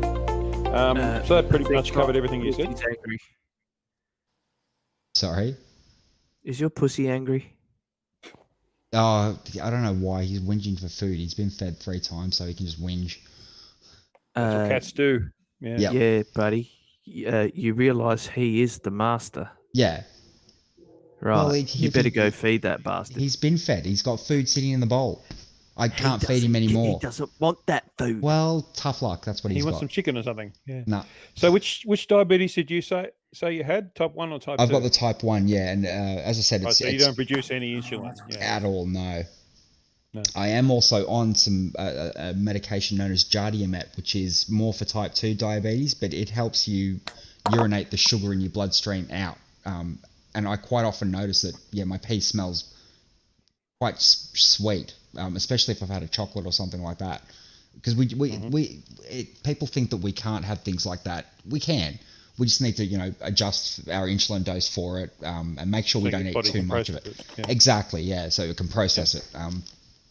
So, and again, if someone gets a low blood sugar attack, which is hypoglycemia, glass of orange juice or something that's going to work quickly, like a can of Coke or a Mars bar, is good. You've got to get your endocrines checked every 3 to 6 months, I think it is, called the HbA1c, which gives you the average of your 6 monthly blood sugar limits. I think it's 6 monthly, but it gives you an average, and that works out. And as I said, a couple of years back, mine was up higher, and I've now gotten it to the point where my doctor's quite happy with it. And the wounds thing, like I used to heal really well up until literally only a few years ago. I started noticing that my wounds would take a little bit longer to heal. Obviously, I'm getting older, so that's to be expected. My vision has always been not very good. I've always worn glasses, and that hasn't deteriorated at all in the last few years. So I'm lucky with that. I try to keep myself in good nick, but it is hard for me to exercise and do things with my joint issues. Yeah, just something on that wound thing. Like being in my mid-40s now, I've noticed that my skin cuts easier. It's not as tough. Yep. Little scratches take a little bit longer to heal. Yep. They used to take 2 or 3 days, now take over a week. The elasticity is starting to go. I don't know how Hugh feels. Like, geez, he'd be like a trampoline. Well, yeah. Well, that's the way the North Koreans use me, of course. So, yeah. Oh, yeah, that's how they pump the gas. So I'm starting to think we're in the wrong time slot, because now we're near the end of the stream. We're getting a lot more people watching. It's weird. So I didn't realize that the first video had the distinction between type 1 and 2 in it. I must have missed that bit. And the next video was to explain that, but I think we can skip over that. So let's jump to the diabetes prevention one, the video 14, to explain what you can do to avoid having diabetes. I'm Ashley Shancool, registered dietitian and certified diabetes educator at Mid-Michigan Don't get Health. huge. I'm here today to provide you with more knowledge on prediabetes Yeah, but what a way and to go. reducing your risk for developing diabetes. Prediabetes affects 35% of adults age 20 and older, and half of Americans age 65 and older. Without weight loss and physical activity, 15 to 30% of people with prediabetes will develop Shaq, type 2 can you diabetes indicate whether within 5 or not you years. can hear the video okay? So the goal, identify prediabetes and take action to reduce the risk of developing diabetes. Prediabetes can be a silent disease. It usually happens without symptoms, but we know elevated blood sugars it's all good. affects It's all good the through the eyes, YouTubes. nerve endings, the heart and kidneys, leading to serious health complications. A prediabetes diagnosis increases your risk of heart disease and stroke by 50%. How is prediabetes diagnosed? If you had a fasting blood sugar of 126 or higher, that is diabetes. Prediabetes is 100 to 125, and non-diabetes is less than 100. If you had a non-fasting blood sugar test and your level was 200 or higher, that is diabetes. 140 to 199 is prediabetes, and a blood sugar of less than 140 is non-diabetes. Risk factors for developing type 2 diabetes include having a family history of diabetes, if you are overweight with a BMI of greater than 25, over age 45, if you've had a diabetes during a pregnancy, have given birth to a baby weighing over 9 pounds, have had the stress of an illness or injury, have high blood pressure, or belong to certain my ethnic measurement groups in such that's as only African American, like, Hispanic double digits. American, or Native American. How do I reduce my risk for type 2 diabetes? Step 1, decrease your current weight by 5 to 10%, eat a variety of healthy foods, reduce total daily calories by monitoring carbohydrate and fat intake. Step 2, try to accumulate 30 minutes of activity most days of the week. Start by making healthier food choices, balancing calories, and increasing your intake of fruits and vegetables and whole grains. And try to reduce your intake of sodium, especially in foods like canned soup, canned vegetables, and frozen meals. Drink water instead of sugary beverages. You can also reduce your risk by watching your salt and sodium intake. Try to keep your salt to about 1,500 milligrams per day. And did you know that a teaspoon of salt has 2,300 milligrams of sodium? Increasing your fiber can also reduce your risk. Eat plenty of fruits and vegetables. Eat whole grains, especially with foods that have whole grain listed as the first ingredient. Eat brown rice and whole wheat pasta instead of white. And choose higher fiber snacks such as popcorn, vegetables, and high fiber crackers. Try to eat more fresh and less processed foods, and it is better to get fiber from food rather than supplements.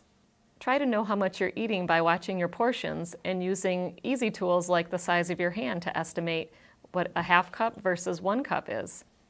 You can also use the plate method to help you control your portion sizes. Think of your plate into 3 sections. Fill half your plate with vegetables and the other half with whole grains and lean protein. How can you increase your physical activity each day to reduce your risk? Studies show trying to include 30 minutes of physical activity most days of the week can be helpful. It can be 1 30-minute session or 3 10-minute sessions. Physical activity is any movement of your body that uses energy. Daily ideas for 30 minutes of physical activity include dancing, household chores, yard work, gardening, walk breaks, park your car further, walk your dog, taking the stairs, or even wearing a pedometer to make you aware of how many steps you're taking each day. Key takeaways for reducing your risk of diabetes. Losing as little as 5 to 10% of your current body weight will improve blood sugars and reduce insulin resistance. Engaging in regular physical activity at least 30 minutes most days of the week. And take action by avoiding sugary beverages and reducing portions. I hope that this information on prediabetes was helpful. At Mid-Michigan Health, we celebrate the power of health throughout life with you.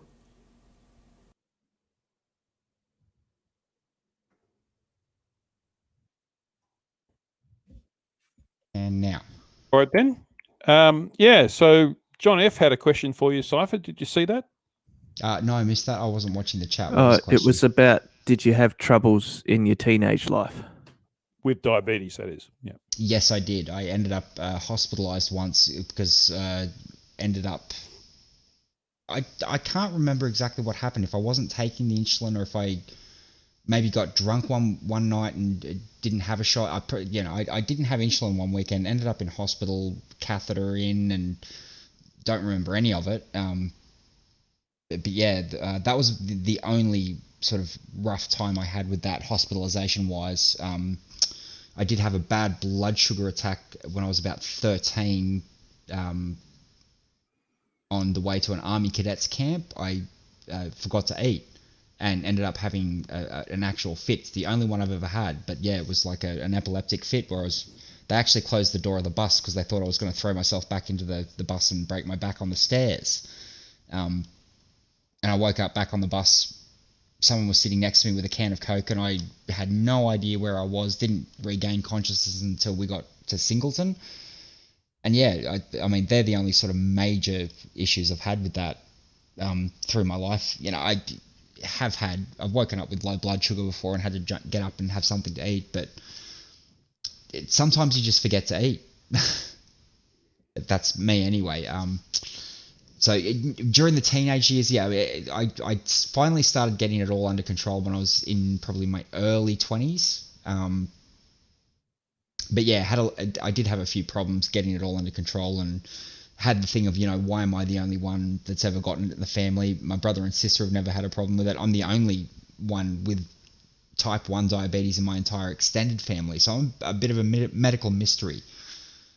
Can't figure out, you know, what actually caused it in me. But I do have Aboriginal heritage as well, so that could be something. Yeah, I don't think having type 1 diabetes is something we want to be known for as being unique about you. No, indeed. Just to put the spin on it, you know. Well, by definition, it's not unique because lots of people have it. But yeah, no, that's right. But just within my family, yeah, I stand out. Yeah. Of course, Hugh points out the obvious.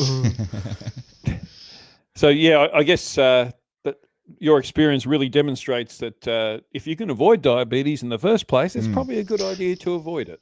And there is one other thing I wanted to say too. Diabetes isn't actually a disease, it's a condition. Diseases are communicable, and diabetes is a condition where your pancreas either stops working or stops producing as much of it. So I think that's an important distinction to be made with it, because people call it a disease all the time, and it's absolutely not at all. Yeah. That's why it's called diabetes and not diabetes disease. Well, the mellitus is important in that, and that is usually left off.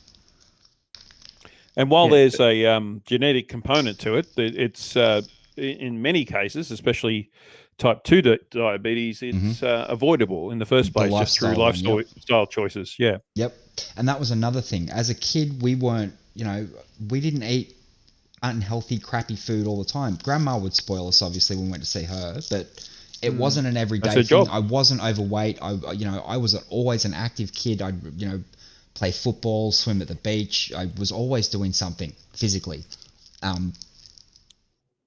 but 30 years ago, we didn't have 600 different types of loaves of bread on the shelf. We didn't have, like whenever you got a flavored milk, that was a treat, not a daily exercise. Exactly, yeah. I guess I'm the opposite to you. I've always been overweight, but I don't have diabetes. So, like I said, there's a genetic component both ways. Yep. Some people are genetically not going to have it, and some people are genetically going to have it. So that's the luck of the draw, unfortunately. And I did see in the first video that there was a thing that said, stress from injury or illness, and that can be also triggered by mental health as well. I did cop a fair bit of bullying at school. And having talked to doctors and psychiatrists and whatnot over the years, they came to the conclusion that quite possibly had something to do with it. The stress of thinking, oh crap, I got to get up and go to school today, and all of that stuff. Because I do suffer from, again, some depression and anxiety issues, as I said earlier, but I have that more under control nowadays. I stay away from people in the house. I think your cat's diabetic. The cat is being a pain in the... Or it's just a fat ass. Yeah, no, he's just... he knows when I'm streaming, and he knows when to be annoying. Yeah, that's his job as a cat. Yeah. Yes. All right, then. So I think we've sufficiently covered the 5 main areas of men's health that are of concern, at least. and only one of them was specific to males. I mean, all the other bit of information is relevant to women as well. It is, yeah. And I hope everyone who's watching got something out of it, learned a little bit, or enable them to have a different perspective that might help them make better decisions in the future. That's what it's all about. We're here trying to help you navigate these waters of male health. And hello. Oh yes, sleep apnea is another one. I've got that as well. Yeah, I got a bit yeah. of that. Yeah, I got a bit of that too. When I got to 100 kilos, right? Like, and it still happens to be. Yeah, but I'm now down to about 85, right? So, I just got Jesus, that got rid of the cat. Sorry, guys, but you guys can't hear Cypher. He's beating up the cat right now. Yeah, yeah, he's put it in a Hessian sack. Yeah, right. So, yeah, I actually had a CPAP machine, right? I still do. Yeah. Stopped breathing 30 times in 1 hour. Ooh, nasty. Yeah, it's amazing how much you don't breathe when you've got a lot of fat in your passageways. Especially when have you ever laid on your back and had I've woken myself up sometimes.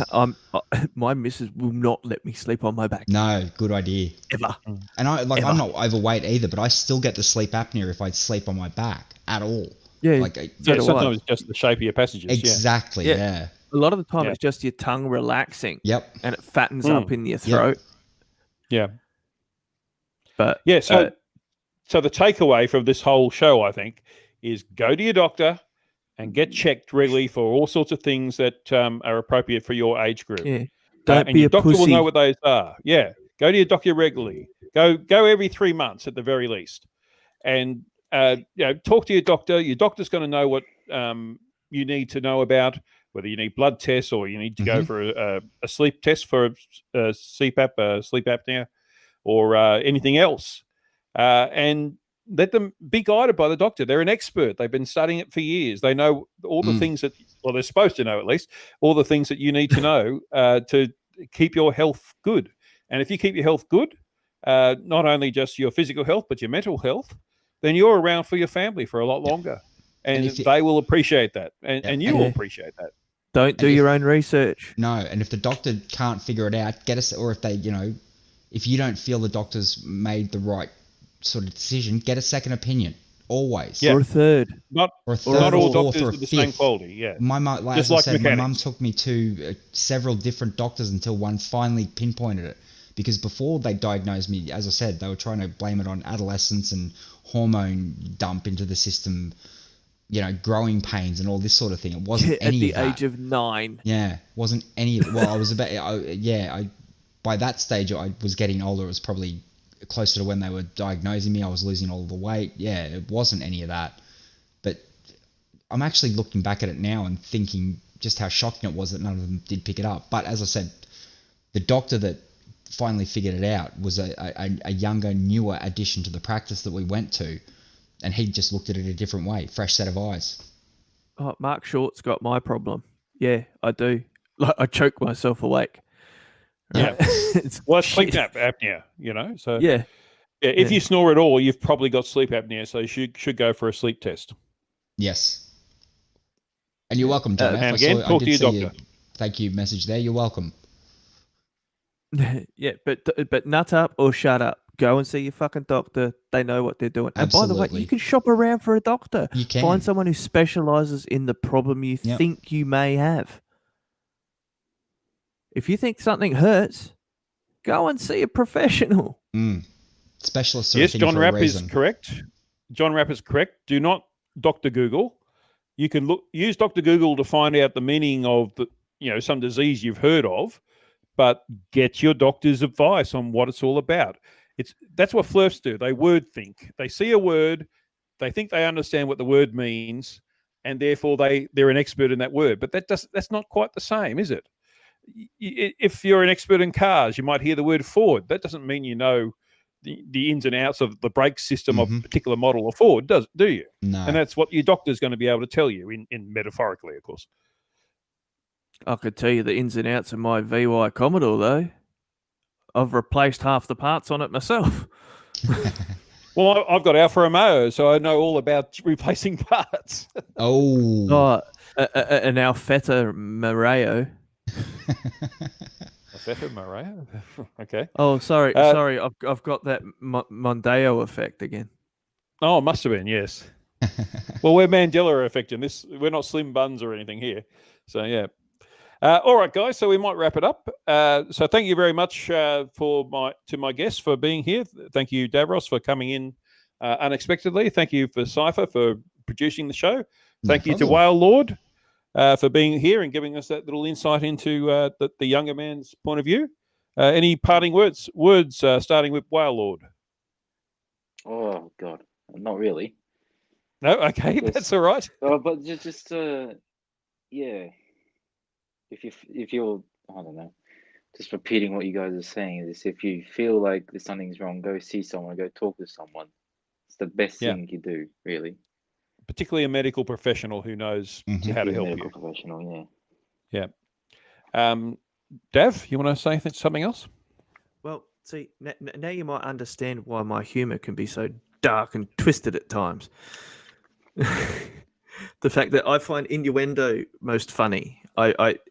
I find ways to laugh at adversity, at something that's wrong, because it's a better way to deal with it. If you go, oh, woe is me, that's all saddies, it's no good. But yeah, I'll reiterate it. Nut up, go see your doctor, get your checkup. Even if you only go every 6 months, you change the oil in your car that often. Why don't you change yours? Exactly. Yeah, and you'll spend less money on yourself than you will on your car. So at least do that. With Medicare in Australia, at least, I don't know elsewhere in the world, but in Australia, you can usually find a bulk billing doctor and it won't cost you a thing. Most countries have universal health care. Most countries, except for one that's having a debacle right now. Well, they're always having a debacle, but we won't go into that. That's not the topic of tonight. And CypherZero, anything else to add? Just reiterating what you guys said. Yeah, see a doctor. And don't lick toilet seats. That's pretty much it. Or windows, as or windows, yeah. Yes, all right. Okay. Great stream. My doctor is going to be so happy when I tell him to stick a finger up my bum. No, well, if he's good at, yeah, he could be good at it. Like my urologist, he's been doing it for 30 years. He's really good at telling what Practice the prostate's like just for doing that. Yeah. Yep.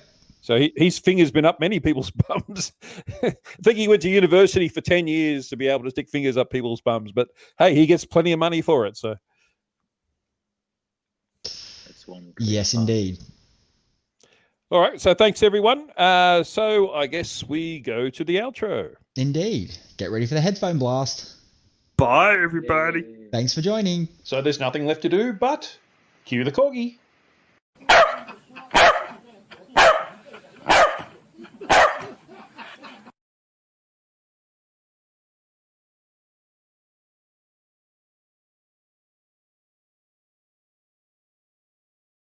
You're despicable. Hugh Jarsz says, I love Hugh Jarsz and I cannot